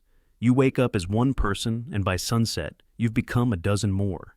In the mirror, there's the face you show the world, the one sculpted by memory, habit, hope, and survival. But underneath there are layers, roles stacked atop each other, some inherited, some chosen, some forced upon you when you weren't even old enough to speak. Maybe you're a child in the eyes of your parents, a parent in the eyes of your child, a friend, a lover, a worker, a leader, a follower, a stranger. Each expects something different, and each demands a different you. This is not an abstract problem. It's the slow, relentless pressure that every mind endures. And for some, it reaches a breaking point, the identity disintegration point, a quiet psychological crisis with very real consequences. At first, it looks like strength. You learn to adapt. You play the roles, you switch the masks, you become the person each room expects. You learn what to say, how to act, how to keep everyone happy. You master the art of self-editing. Maybe you even feel proud of it. Look how flexible I am, you tell yourself. Look how many worlds I belong to. But deep down, you feel the cost, a subtle erosion, a confusion at the edges of your soul. Every time you put on a new face, you leave a little bit of yourself behind. The world tells you this is success. To be able to juggle work and home, love and ambition, tradition and progress, softness and strength. You become the shape that fits the mold. But slowly the molds multiply. The expectations pile up. The demands become impossible to meet. The roles you wear stop being choices and start to feel like obligations. And the question arises, who are you, really, when everyone else stops looking? Think of the child who becomes a caretaker for their siblings because the adults aren't present. The teenager who's the class clown at school but silent at home. The woman who's fierce in the boardroom, but docile in her relationship. The man who's a hero in his community, but invisible in his own family. Each one learns to split the self, partitioning emotions, hiding needs, bending under the weight of roles. Psychologists have a name for this. It's not a disorder, but it can lead to one. It's called role strain, and when it goes on for too long, it can trigger something much deeper, identity confusion. Over time, the boundaries between your roles blur. You forget what you want, or even how you feel. You lose track of your own voice, drowned out by the chorus of what you're supposed to be. You try to please everyone, and in doing so, you vanish. You become everything and nothing at the same time. History is full of people who crumbled beneath the pressure. Consider the artist who is told to be both visionary and practical, rebel and conformist, or the immigrant who must balance the old world and the new, translating language, culture, even values every day. Or the caregiver who is called selfless, but whose own needs are never named. They all reach a point, a crack, a breakdown, where the center cannot hold. Even the great Carl Jung, whose theories still shape how we understand identity, described this crisis as the midlife crisis, a stage where the old masks begin to fail and the true self demands to be heard. But for many, this crisis comes not just in middle age, but at any moment when the roles outnumber the resources, when the demands multiply faster than the soul can answer. This disintegration is subtle at first. You start forgetting things. You become irritable, lost, restless. You stand in front of the mirror and feel like a stranger. You hear your own voice, and it sounds rehearsed. People ask what you want, and you don't know. Or worse, you give them the answer they want, not the one you feel. Eventually, you start to avoid making decisions for fear of disappointing someone, or you collapse into exhaustion, unable to keep up with the script. At the far edge, the mind can fracture. Dissociation becomes a refuge. Some people describe feeling like an actor in their own life, or a ghost haunting someone else's house. Some lose themselves in addiction or obsession, anything to drown out the endless internal noise. Others simply withdraw, becoming numb, apathetic, unreachable. In severe cases, this can lead to depersonalization, derealization, or even the rare and painful condition of dissociative identity disorder, where the mind splits in order to survive. Yet, most people won't be diagnosed. They'll simply live with a chronic sense of emptiness, a longing for authenticity, a secret hope that someone will finally see them behind all the roles. They might search for meaning in new identities, joining movements, chasing relationships, changing careers, reinventing themselves again and again. But unless they address the root, the same pressure returns, the same disintegration. Because the problem is not the world's expectations. It's the loss of the internal compass, the true north that guides you when all the voices fall silent. So, how do you step back from the edge? It starts with pausing, with admitting that you're lost, with letting yourself feel the grief of being divided. It means daring to ask, not who should I be, but who am I when no one is watching? It means setting boundaries, risking disappointment, allowing yourself to be misunderstood. It means remembering the dreams you buried to fit someone else's mold. It means saying no, even when you were taught to always say yes. And perhaps most importantly, it means finding people who see you, not just your masks, not just your usefulness, but your whole imperfect, unedited self. Because identity is not built in isolation. It grows in the presence of acceptance. When someone listens to your real voice, when they love the parts of you that don't fit any role, you begin to remember who you were before the world told you who to become. The identity disintegration point is not the end. It is the moment before rebirth. The mind breaks so that it can heal on new terms. So you can reclaim your own story and gather up the scattered parts into something honest, something whole. And as you do, you'll find that you don't have to be everything. You only have to be yourself. In a world that demands you wear 1,000 faces, the bravest thing you can do is take them off. Stand in the quiet, name yourself, and breathe. You are not everything. You are not nothing. You are here. You are real. And that is enough. Overcategorization Breakdown. You start out thinking if you can just name everything, you can control it. The mind's first instinct is to sort. This is safe. That is dangerous. This is right. That is wrong. This person is friend. That person is stranger. Every experience, every thought, every new emotion, filed away into a box with a label. If you can just keep the shelves in order, you think, maybe the chaos of the world won't find you. You become a master of categories. You call it organization, efficiency, wisdom. It feels like a kind of armor, a defense against confusion and uncertainty. Every feeling you have, every person you meet, every memory you revisit, you give it a tag. Sadness, jealousy, opportunity, threat. You even start to categorize yourself. Am I the successful one, the anxious one, the funny one? You build an identity out of boxes, each one sharply defined. For a while it works. You move through life with a sense of clarity, a sense of control. You have a place for everything, and everything is in its place. You can look at your map of the world and feel like you know where you stand.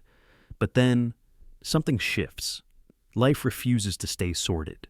You fall in love with someone who doesn't fit any of your boxes. You lose a job, and the category of stable or secure disappears overnight. You feel happiness and sorrow in the same moment, and there's no label for that. You realize a person you called enemy years ago now feels like a friend. Or a person you loved reveals a side you can't reconcile. Emotions overlap, people surprise you, moments contradict everything you thought you knew. The world starts spilling over the edges of your categories. You try to fight it, you double down, you reach for more labels, sharper lines. You want to keep your inner order intact, to defend your map against the flood. But the more you label, the more cracks appear. It becomes exhausting, trying to pin everything down when life keeps wriggling away from your definitions. Maybe you find yourself staring at someone you thought you understood, realizing you never really did. Maybe you hear yourself saying, "But you always," or "That's not who I am," as if the script should never change. Maybe you get angry when people call you out of your chosen category, or when your own feelings defy your expectations. There's a breaking point. The order you trusted, your categories, your certainty, your internal map, starts to fall apart. Life rushes in, wild and undefined. You realize you're trying to sort the ocean with a sieve. This is the overcategorization breakdown. It's not just a mental glitch, it's a reckoning. Because the truth is, the world is too complex, too alive to fit inside your boxes. The categories your mind builds are only sketches, temporary boundaries drawn in sand. They help you for a while, but eventually, reality will demand to be seen on its own terms. Consider the way language itself shapes perception. Eskimos have dozens of words for snow. You might have only one. Some cultures have a single word for both blue and green, seeing shades you never noticed. Your categories are shaped not just by your mind, but by your culture, your upbringing, your history. Even science changes its boxes over time. What was once madness becomes depression. What was once witchcraft becomes physics. The world does not wait for our labels to catch up. You see this everywhere, in relationships, in politics, in your own identity. A friend changes, you struggle to see them outside the label you gave them. Your political party does something unexpected, and you can't fit it into your neat narrative. You change jobs, and the role you built your sense of self on vanishes overnight. The category collapses, and for a moment you feel lost. But maybe that lostness is where freedom lives, because order isn't safety. Certainty isn't truth. The deeper you look, the more you see. Every person contains multitudes. Every moment holds contradictions. You can feel joy and grief, hope and fear, all tangled together in a single heartbeat. There are stories inside you that you haven't named yet, stories that can't be named. Not really. Letting go of overcategorization isn't about surrendering to chaos. It's about accepting the living, breathing complexity of the world. It's about making room for the things that don't fit, about letting people and feelings and moments show you what they are instead of what you expect. It means accepting that you, too, are not just one thing. You are not just the labels you give yourself. You are the storm of contradictions, the endless spectrum, the whole unnameable mess of being human. You are allowed to change, to surprise yourself, to be angry and loving, broken and healing, uncertain and brave, all at once. It won't always feel safe. The old order will pull at you. The urge to sort, to name, to judge, it will never fully disappear. But you can learn to notice it, to pause before the label, to ask, what is this really? To let yourself feel more, know less, and trust that the world will not end if your categories fall apart. In fact, that's when the real world begins. It begins the moment you let go of the map and step into the territory. When you stop sorting and start seeing. When you allow life to surprise you, to teach you that boxes are for storage, not for living. And in that moment, the world doesn't get smaller. It gets bigger, more alive, more beautiful. You find yourself, not in the order you trusted, but in the wild, moving reality that was always waiting beyond the labels. So let the boxes break. Let the categories collapse. The truth is, life was never meant to be sorted. It was meant to be lived. The purpose, feedback glitch. You wake up each morning with the same question hanging heavy in your chest. What am I here for? What's my purpose? It feels urgent, essential, as if everything depends on finding that one true meaning. So you search. You dive into books, seminars, self-help gurus, endless scrolling, soul-searching conversations. You try new hobbies, careers, relationships. You set goals, you chase dreams, you ask, why am I doing this? But the answer keeps slipping away. The more you reach, the more the world seems to blur. The clearer you want it to be, the more life feels like a confusing tangle of random events, pointless struggles, and fleeting joys. This is the purpose feedback glitch, a vicious loop where the desperate hunt for meaning only makes meaning more elusive. It's a paradox wrapped in your own expectations. The mind craves purpose. It needs it to feel safe, to feel grounded, to feel alive. But purpose is not a thing you find. It's a thing you create. And creation requires space, uncertainty, and time. When you demand a clear answer right now, your mind tightens. It starts filtering experiences through a harsh lens. Is this meaningful? Is that meaningful? No? Then discard. Next. What about this? Still no? You throw away moments that might have sparked joy or insight simply because they don't fit the rigid mold you're hunting for. But here's the glitch. The more rigid your filter, the more life fails to meet it. The more you search, the more you reject. The more you reject, the emptier everything feels. You become a seeker with closed eyes, wandering a hall of mirrors that reflect nothing but your own frustration. This loop is fueled by a hidden lie. That purpose is some grand, singular destination, a holy grail you stumble upon fully formed. But life is not a treasure hunt with a single prize.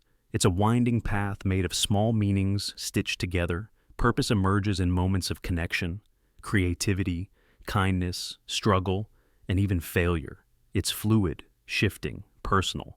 And demanding certainty before you start means you'll always be chasing a ghost. Consider the people who seem to have found purpose. They don't hold it like a trophy. They carry it lightly, adaptively. They let it evolve with their lives. They find purpose in the act of living, not in a finished product. They see meaning not in the what, but in the how they show up, how they engage, how they respond. But when the purpose feedback glitch takes hold, you lose that grace. You start measuring your days with impossible standards. You look at others and think that they must have it all figured out. You compare your messy journey to their highlight reel. You forget that even those who seem whole have days of doubt and drift. You forget that meaning is not something handed to you. It's something you build, moment by moment. The glitch distorts your memory, too. You look back and see only the failures to find purpose, the wrong turns, the lost time. But your mind erases the small moments when you felt alive, when you laughed, when you helped someone, when you created something simple but real. Those moments are the breadcrumbs to meaning, but you miss them when you're trapped in the loop. So, how do you break free? You stop searching so hard. You give yourself permission to be lost, to wander, to fail, to rest. You shift your question from, what is my purpose, to what feels meaningful right now. You start noticing the small sparks, books that touch you, conversations that linger, acts of kindness that ripple. You practice presence, patience, and play. You realize purpose is not a prize to claim. It's a dance to join. Sometimes fast, sometimes slow, sometimes stumbling. And in joining the dance, you find your rhythm, your meaning, the purpose feedback. Glitch is not a punishment, it's a signal, a call to let go of control and lean into uncertainty, to stop hunting and start living. Because meaning cannot be forced, it can only be invited. So next time the question haunts you, breathe. Listen to the moment. Notice what brings a flicker of warmth, even if small. Build your purpose not from desperation, but from curiosity, compassion, and courage. And slowly the tangle begins to untwist, the mirrors begin to clear, the ghost of meaninglessness fades, and life, messy, beautiful, unpredictable, starts to feel like home. The reflection that lies. You stand before the mirror. Maybe it's morning, your eyes still heavy, or night, your face lit only by the glow of a street lamp filtering through your window. You look into the glass and see a familiar shape, the eyes you've carried since childhood, the curve of a mouth you've memorized, the line of a jaw that holds a lifetime of expression. But as you stare, really stare, a strange sensation stirs inside you. That's me, you think. But who is me? Who is the person staring back? Is it you, or just a convincing imitation, a reflection that lies with every silent glance? The mirror is supposed to be truth. We grow up told that it cannot deceive, that it gives us reality raw and unfiltered. But over time, you begin to sense the fraud. The mirror returns your shape, but not yourself. The longer you look, the more the image warps, not in form, but in meaning. The surface shows you skin and symmetry, scars and sleepiness, but the one who lives inside, your mind, your memory, your hunger and longing, is never truly visible. It's as if you're peering through a window that reflects only the outer walls of a home, while the rooms inside remain in darkness. And so you start to wonder, if the face is fake, who's looking out through your eyes? It's a question that lingers, unsettling as an echo in an empty house. Sometimes you find yourself performing for your own reflection, practicing smiles or frowns, checking angles, rehearsing lines you'll say to others. But the real you, the one thinking these thoughts, feeling these doubts, dreaming these dreams, remains hidden, just behind the glass, just beyond your reach. Science says the mirror is honest. Light bounces off your face, hits the glass, and returns to your retina, a perfect optical twin. But the mind knows better. It senses the trick, the distortion. The reflection shows you a reversed version, a left-for-right swap that no one else ever sees. This mirror self is your most intimate stranger. You know them better than anyone, but no one else knows them at all. Photographs make the betrayal worse. You see an image of yourself taken by another's hand in another's world, and it feels wrong, alien, uncanny. You think, that's not me. Because the mirror has trained you to trust a face the world never sees, a reflection that lies through overfamiliarity.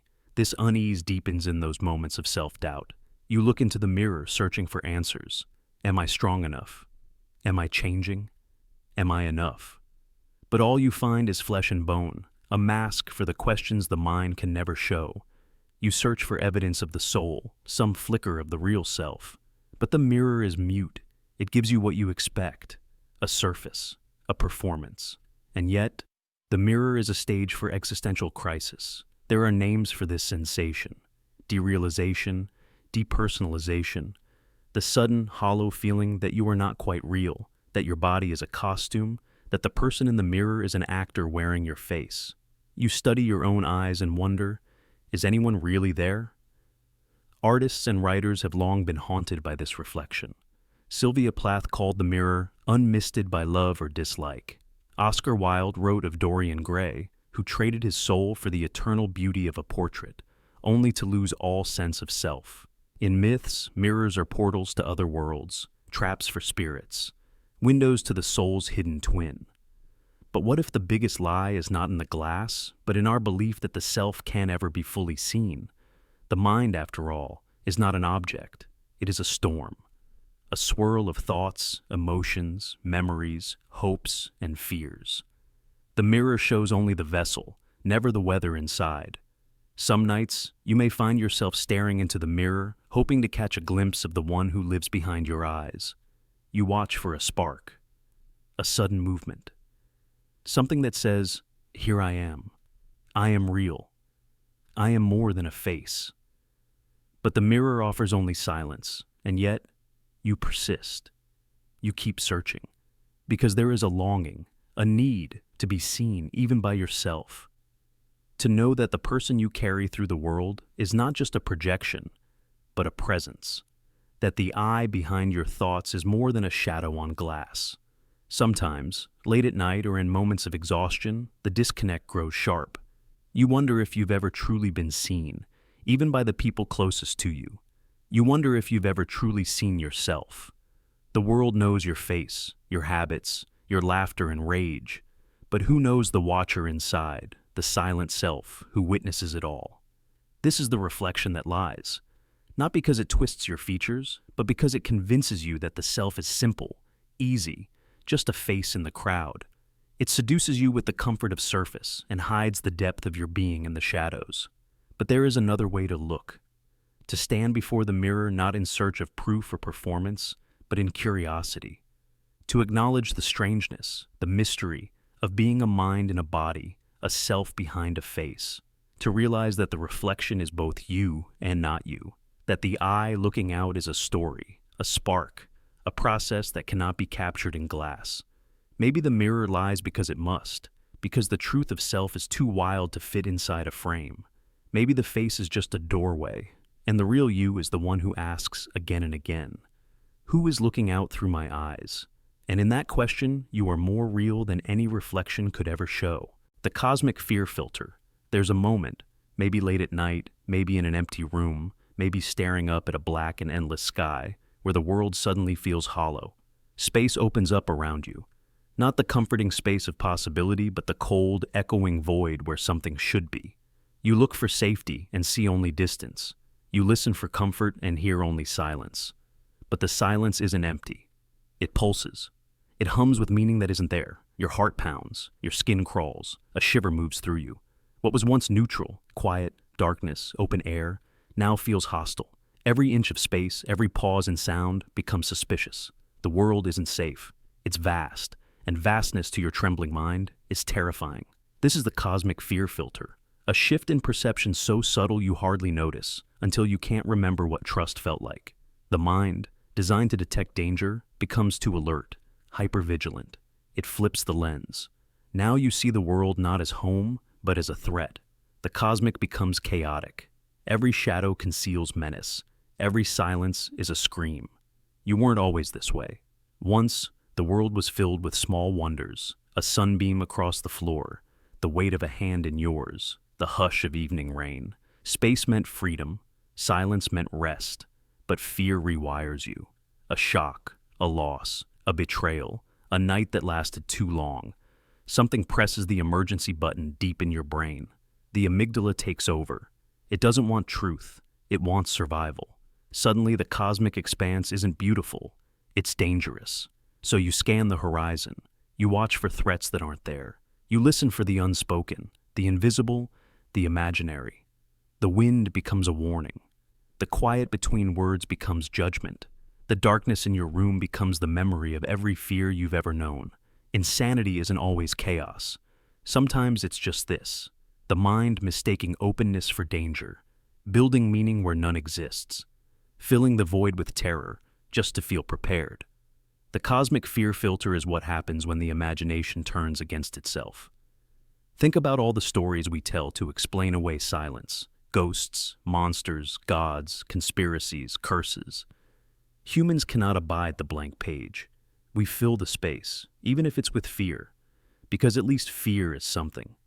At least terror means you're alert, you're alive. You're not missing the hidden danger. But the filter never stays at the edge of the universe. It creeps into the cracks of your ordinary life. You hesitate before entering an empty hallway. You triple-check the lock at night. You replay conversations in your head, searching for hidden threats in every pause. Someone's silence means they hate you. A friend's distance must mean betrayal. You can't rest. You can't trust. The filter grows thicker until every safe place seems like a trap, every pause a prelude to disaster. And yet, you rarely notice the shift.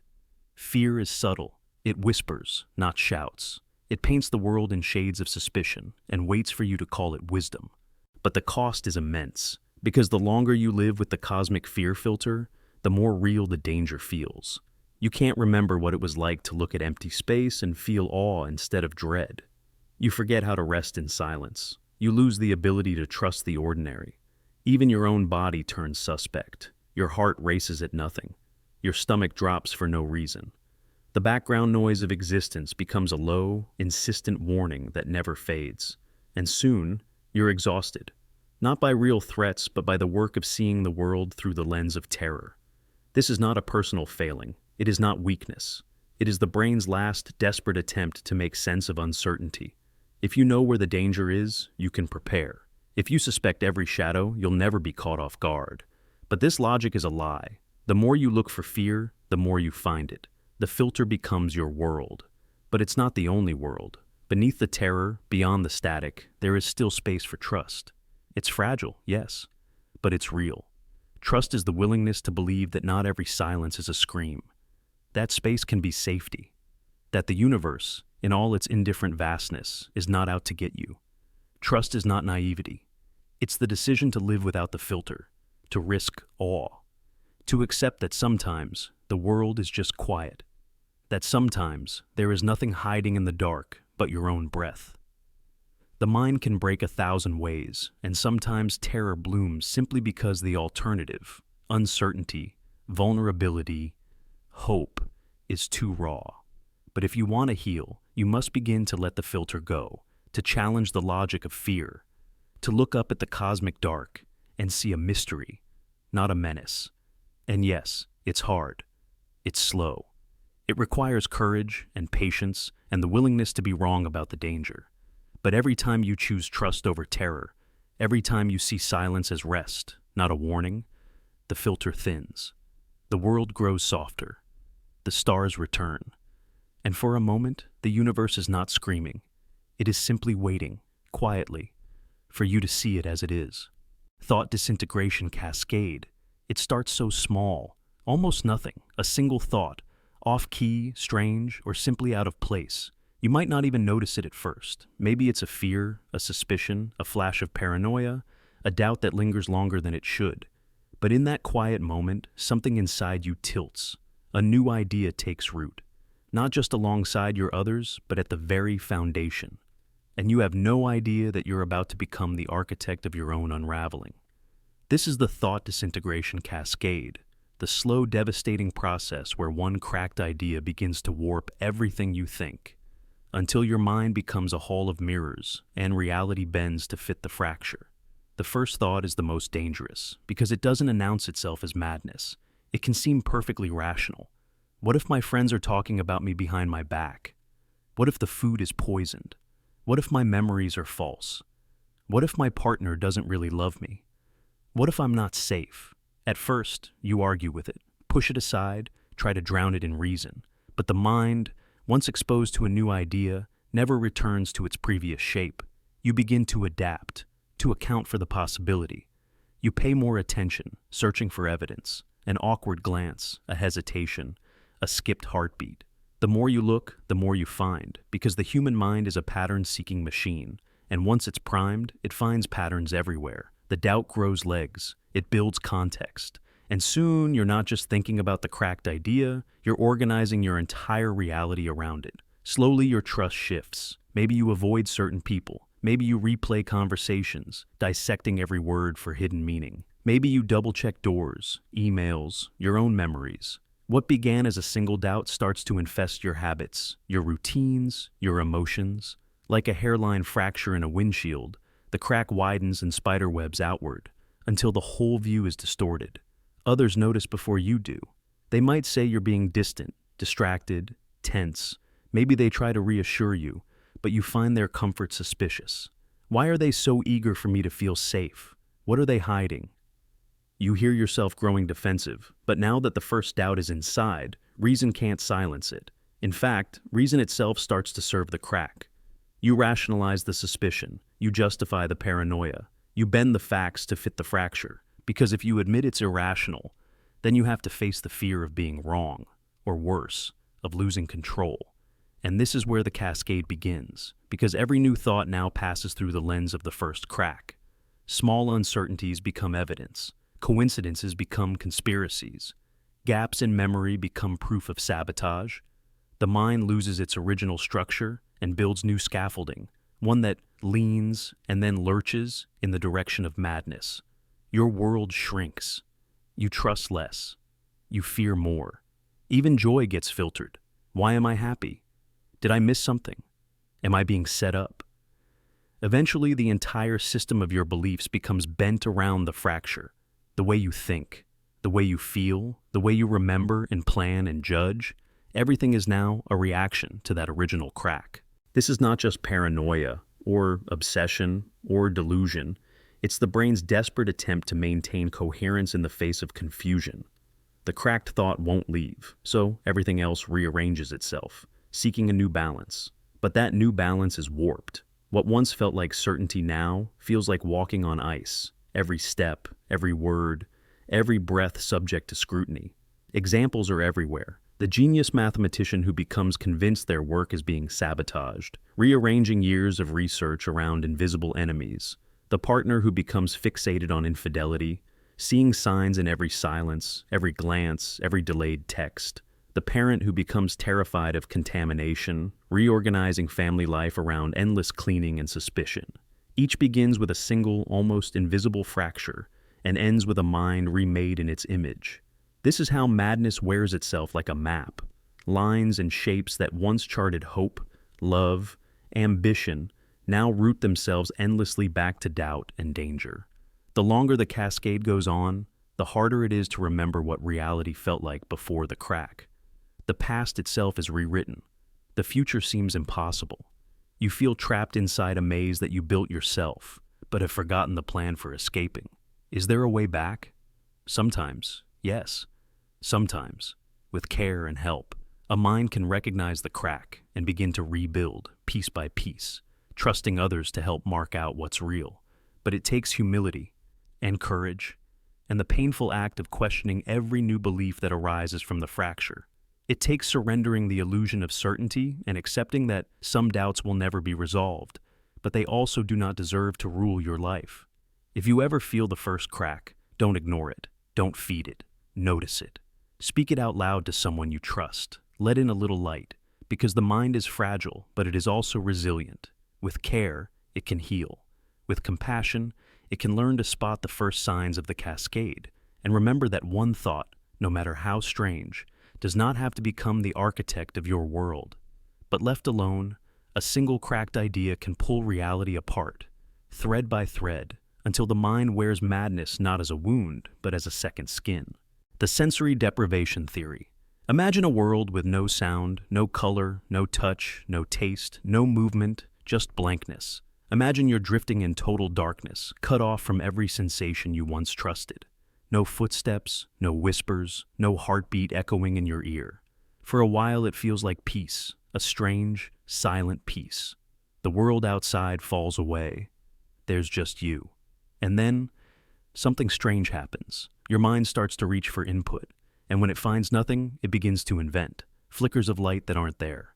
Distant voices, a melody you never heard. A brush of phantom fingers on your skin. The scent of memories drifting in from nowhere. At first, it's subtle, a soft hallucination, a shadow at the edge of consciousness. But as time stretches on, the inventions grow bolder. Shapes twist in the darkness, stories play out behind your eyes. Faces appear. Your mind, starved for company, makes company out of nothing. This is the sensory deprivation theory. It's not just a scientific curiosity, it's a mirror held up to the deepest workings of the human brain. Because your mind was never meant for emptiness. It was built for sensation, for chaos, for the ever-changing stream of reality. Take away that input, and the mind doesn't shut down. It improvises. It hallucinates. Sometimes it even invents madness just to fill the silence. In experiments, this happens faster than anyone expects. Volunteers placed in isolation tanks, floating weightless, eyes covered, ears plugged, begin to lose their grip on reality within hours. Some see geometric patterns swirling in the darkness, more vivid than any dream. Others hear entire symphonies, or voices whispering secrets that no one else can hear. Some feel they're leaving their bodies. Some become convinced they are dissolving, that they are infinite, or that they are utterly alone. Prisoners held in solitary confinement tell the same stories. Days or weeks in a cell with nothing but blank walls, a narrow bed, a silence that presses against the skin.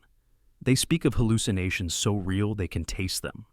Old friends visit in the night. Forgotten places appear with perfect clarity. Sometimes the visions are beautiful, sometimes terrifying. Always they are real to the mind that creates them. Even in everyday life, you can sense this drive. Close your eyes in a silent room and listen.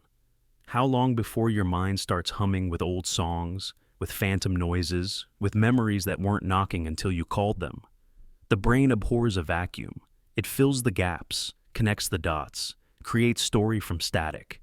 In the absence of sense, it manufactures sensation.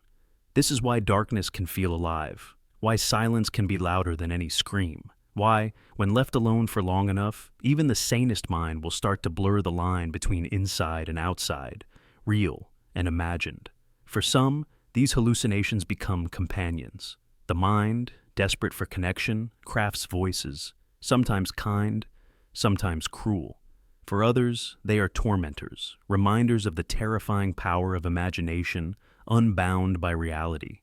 And for a few, these moments spark a kind of revelation, the insight that what we call reality is always, in some way, a story we're telling ourselves. That sanity itself might be nothing more than a shared hallucination, kept alive by a constant drip of sensation. So what happens if you stay in the void? If you let the deprivation go on and on? The mind may begin to break, or it may adapt. Some mystics have used isolation to seek visions, to meet gods or demons within the silence. Some artists chase sensory deprivation to unlock wild creativity. But for most, the improvisation turns unsettling, even dangerous. The stories turn dark. The voices turn against you. The sense of self begins to dissolve. This is where the edges of sanity begin to fray. But it isn't just a prison phenomenon. It isn't just science fiction. It's a lesson about how fragile and how powerful the mind can be. Even in daily life, your brain is improvising, filling in blind spots, glossing over gaps, inventing explanations when facts are missing. Every second you're awake, your senses offer an incomplete picture, and your brain stitches it into a seamless story. But if the input stops, the improvisation becomes the only show in town. Maybe that's what madness really is. Not chaos, but imagination with no tether. The mind doing whatever it takes to keep you company, to keep you alive, to keep you from falling into the abyss of nothing. So, the next time you're alone in the dark, or lost in silence, or drifting in the borderlands of sleep, listen closely. The stories, the patterns, the ghosts that appear, they're not proof you're broken. They're proof your mind refuses to be empty, that it will conjure a world, no matter how strange, rather than let you drift alone in the void. And maybe, in that improvisation, you can see not just the edge of sanity, but the wild, relentless, creative heart of being human. Freezing in mental fog, you sit still, heart pounding, mind swirling, but the path forward is swallowed in fog. You want to act, to choose, to break free from the swirl of doubt, fear, and confusion. But the clearer the urgency, the thicker the haze. Thoughts slip through your fingers like mist. Reasons dissolve. Your brain, once a sharp blade of logic, feels dulled, blunt, useless. This isn't chaos, it's paralysis. A frozen moment where madness isn't wild chaos, but a stillness so intense it hurts. This is the place of mental fog, where movement stalls not for lack of will, but because the mind's compass breaks. You're trapped inside a silent scream, frozen in place with a heartbeat that roars. The fog doesn't come all at once. It creeps in gradually. At first, it's a hesitation, a second of pause before making a decision. Then a minute. Then an hour. The simplest choices become mountains. What to eat. What to say. Where to go. You replay scenarios endlessly, searching for the right answer that never appears. Your mind cycles through possibilities, and none feel real. Every option fractures under the weight of doubt. You're caught between wanting to leap and wanting to hide, both paralyzing. Neurologically, mental fog is a breakdown in the communication between brain regions that plan, judge, and execute. Stress floods your system with hormones that overload circuits. Anxiety tightens its grip, turning flexibility into rigidity. The mind's natural flow is interrupted. It's like trying to drive with brakes stuck. Your foot pressed down, but the car won't move. Psychologically, this paralysis can spiral into despair. The longer you freeze, the more your confidence erodes. You begin to question your own sanity. Why can't I decide? Why am I stuck? What's wrong with me? These thoughts add layers to the fog, thickening it, turning it from a moment into a prison. But this paralysis isn't weakness. It's a signal. A warning flare from your nervous system saying, too much, too fast, too heavy. Your brain is overwhelmed and trying to protect you from further harm. Movement, decision, action, all require resources you don't have right now. So it shuts down the controls. You feel trapped, but your mind is trying to survive. The agony of mental fog is that you want clarity, but clarity feels impossible. Logic, the tool you trust, vanishes. You're left with only feeling, anxious, scared, lost. Your heartbeat drums the rhythm of a trapped animal. Not madness in the wild, explosive sense, but madness as freezing stillness. the terror of being stuck inside yourself. So, how do you move when movement feels impossible? You start small. Tiny acts, a breath, a stretch, a single word. You let go of the need to fix the whole storm at once. You remind yourself that pause is not failure, that even standing still can be survival. You ground yourself in the body, feeling feet on the floor, the rise and fall of breath. You invite curiosity, not judgment. What is here? What do I feel? What can I notice? Without expecting answers, you open a tiny window in the fog. You seek connection. Speak to someone who listens without rushing. Share the silence. Feel the weight lessen just by not holding it alone. You practice patience with yourself. Madness is not the absence of reason. It's the presence of overwhelm. And overwhelm can pass. Mental fog will not last forever. The brain will reset. The clouds will part. The compass will recalibrate. And when it does, movement will return. Not forced, but natural. Not frantic, but steady. So if you find yourself frozen, heartbeat loud and logic gone, know this. You are not broken. You are human. You are weathering a storm. And the fog is not your enemy. It's a passage. Wait. Breathe. Feel. And when the moment is right, step forward. One small step at a time. The reality displacement syndrome. You wake up in your own bed. The walls are the same. The clock ticks at its usual speed. The ceiling fan spins its lazy circle. But the moment your eyes open, you feel it. A shift. The world is wrong. Not broken, not chaotic. Just off. The sky is too blue. The light too cold. The air tastes unfamiliar, as if you've been moved in your sleep. The silence is deeper, sharper. Your mind searches for a reason. Maybe it's the weather, maybe you didn't sleep well, maybe you're just tired. But the feeling lingers, slippery and unshakable. You stand up and nothing looks out of place. But every detail is charged with strangeness. This is reality displacement syndrome, the quiet, private panic of waking up in a world that should be yours, but suddenly isn't. It's not déjà vu. This isn't the echo of repetition. It's the sense of having been shifted, ever so slightly, into a copy of your life, so perfect it fools everyone but you.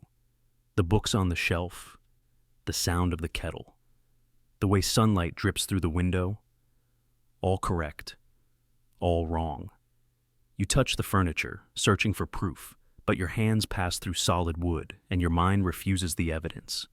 Something essential has shifted, but you can't say what. You go outside. The neighbors wave the same way. The street is lined with the same cars, the same trees, but the colors are wrong.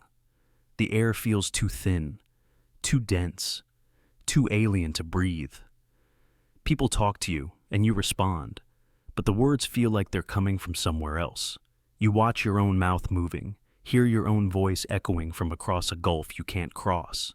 The ordinary has become uncanny. The familiar has become haunted. Maybe it started as a dream, a nightmare that clung to your skin long after you woke.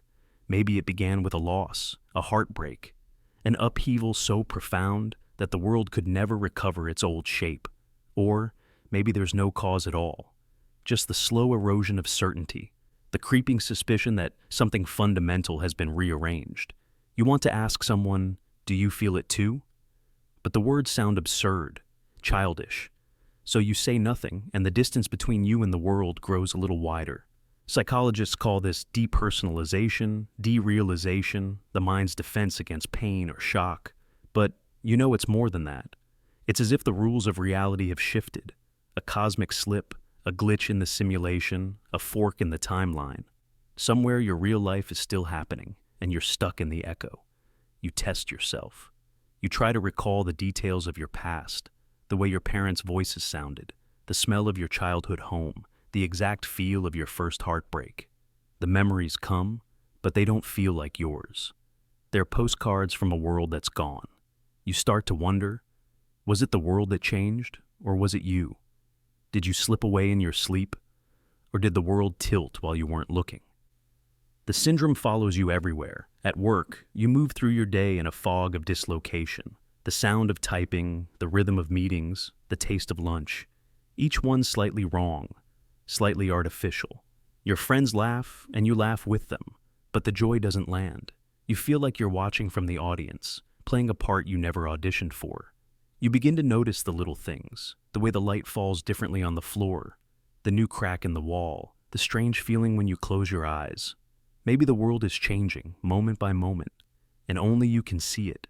Maybe you're the last person from the old reality, stranded in this nearly perfect replica.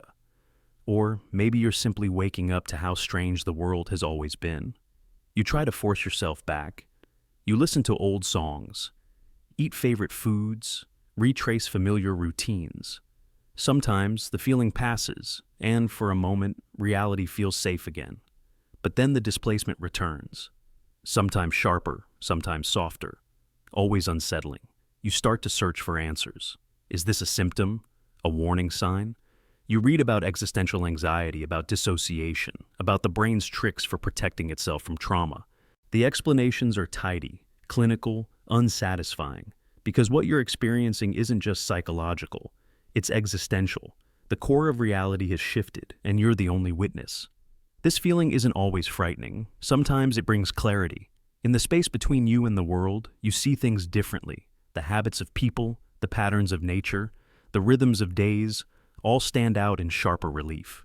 You notice the strangeness of normal life, the odd beauty of repetition, the way people move through their rituals, as if the world were unbreakable. You realize how fragile it all is, how easily things can be lost, how little is truly certain. And sometimes you wonder if everyone feels it, but no one speaks. Maybe the world is full of people wandering through displaced realities, quietly nursing their own sense of wrongness, hiding it behind small talk and routine. Maybe the reason no one talks about it is because to do so would break the spell, force everyone to confront the weirdness at the heart of things. So you carry the feeling alone.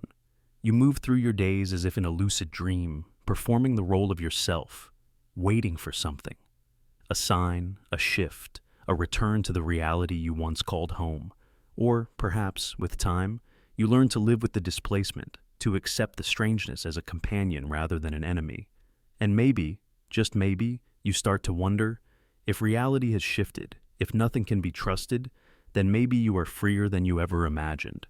Maybe the rules are looser, the boundaries softer, the world more mysterious than you ever dared believe. The strangeness becomes possibility. The alien sky is a new canvas. The silence in the air is an invitation. Was it the world that shifted? Or was it you? In the end, it hardly matters, because you are still here, still watching, still breathing, still capable of wonder, of creation, of love, even in a world that no longer feels like your own. The displacement becomes a door, and on the other side is the next moment, and the next, and the next, waiting for you to step through. The sanity lock mechanism. You know what to do, how to act, how to move through the world so nobody asks too many questions. You answer, "I'm fine," even when your mind is on fire. You smile on cue. You mirror the right gestures. You nod at stories you barely hear. You laugh when you're supposed to. You say, "Thank you. Good morning. Have a nice day," even when the words burn on your tongue. You act normal. Because normal is safe. It's the code you learned young, maybe at home, maybe at school, maybe from watching the world punish anyone who didn't fit the script. So, you study. You adapt. You learn the steps to the dance, the right mask for each room. The more convincingly you wear it, the less anyone sees. And the less anyone sees, the safer you feel. But there's a price. Every fake smile, every empty nod, every "I'm fine, that's not true," locks the door a little tighter. You don't just fool the world, you start to fool yourself. The mask you wear outside becomes the skin you live in. The distance between who you are and who you pretend to be stretches, until it's a canyon you can't cross. This is the sanity lock mechanism, the quiet, relentless process of surviving by suppressing. You keep yourself together by splitting yourself apart. On the surface, you look stable, calm, maybe even happy. But inside, something else is growing in the dark. Something restless. Something desperate to speak. The truth is, the more you lock away, the more the pressure builds. Every pain you hide, every sadness you silence, every truth you swallow for the sake of peace. You think you're protecting yourself, but you're just filling the room with gas and hoping no one lights a match. And the silence grows heavy. You find yourself alone, even in crowds. You answer questions with practiced lines, never letting the real answer slip through. You wake up every day and put the mask back on, sometimes without even realizing you're doing it. After a while, you forget what your real face looks like. But the body remembers, the mind remembers. The trapped parts of you keep knocking on the inside of the cage. You startle at small noises. You flinch at kindness. You feel nothing, or you feel too much, but you never feel safe enough to let it out. You wonder if anyone else is locked up the same way. Insanity doesn't always come with shouting or chaos. Sometimes it's what grows in the silence, the ache of not being seen, the exhaustion of acting, the slow corrosive effect of living every day as a performance. Over time, your real needs, your anger, and your longing rot behind the locked door. You begin to fear the key more than the cage, and you get good at hiding. So good, even you can't find yourself anymore. This is why so many people seem fine, right until the moment they break. They kept the show going. They smiled, laughed, made plans, showed up. But inside, something was unraveling. The real pain, denied expression, found its own way out through anxiety, depression, rage, numbness, illness, addiction. The mask holds, but the person behind it disappears. You keep quiet because speaking feels dangerous. You worry that if you're honest, you'll be rejected. If you show weakness, you'll lose love. If you ask for help, you'll lose respect. So you stay silent, convinced the only way to survive is to keep the door locked, the pain hidden, the act going. But what you don't see is that the cage is shrinking. With each lie, each fake gesture, each day you pretend, you have less room to breathe. The silence becomes suffocating. The mind starts to eat itself, replaying memories, building stories, chasing ghosts. You're not living. You're maintaining. And the world calls it sanity. But real sanity isn't silence. It's not perfection. It's not the absence of struggle. Real sanity is messy. It's vulnerable. It's loud at times. It's the courage to speak the truth, to show your wounds, to risk being seen. Real sanity is unlocked. It's a door left ajar so that pain can leave and healing can enter. It doesn't happen all at once. Sometimes it starts with the smallest rebellion, a single honest answer, a true word in place of a rehearsed one, the decision to let someone see the mess, even for a moment. Each act of honesty is a crack in the lock. Each shared pain is a breath of air in the cage. You don't have to throw away the mask forever. Just loosen it. Let the air in. Remember your own face beneath it. Trust that the world can hold you, even if you drop the act for a second. Because the more you practice silence, the more insanity grows in the shadows. But every act of honesty, no matter how small, is a key. Every word spoken from the heart is a step toward freedom. Sanity isn't in how well you act. It's in how bravely you let yourself be seen, and you are not alone. There are others, locked in their own cages, waiting for someone, anyone, to speak first. Maybe if you risk it, you'll give someone else permission to do the same. And little by little, the world becomes safer. Not because you're better at pretending, but because you're finally letting yourself out.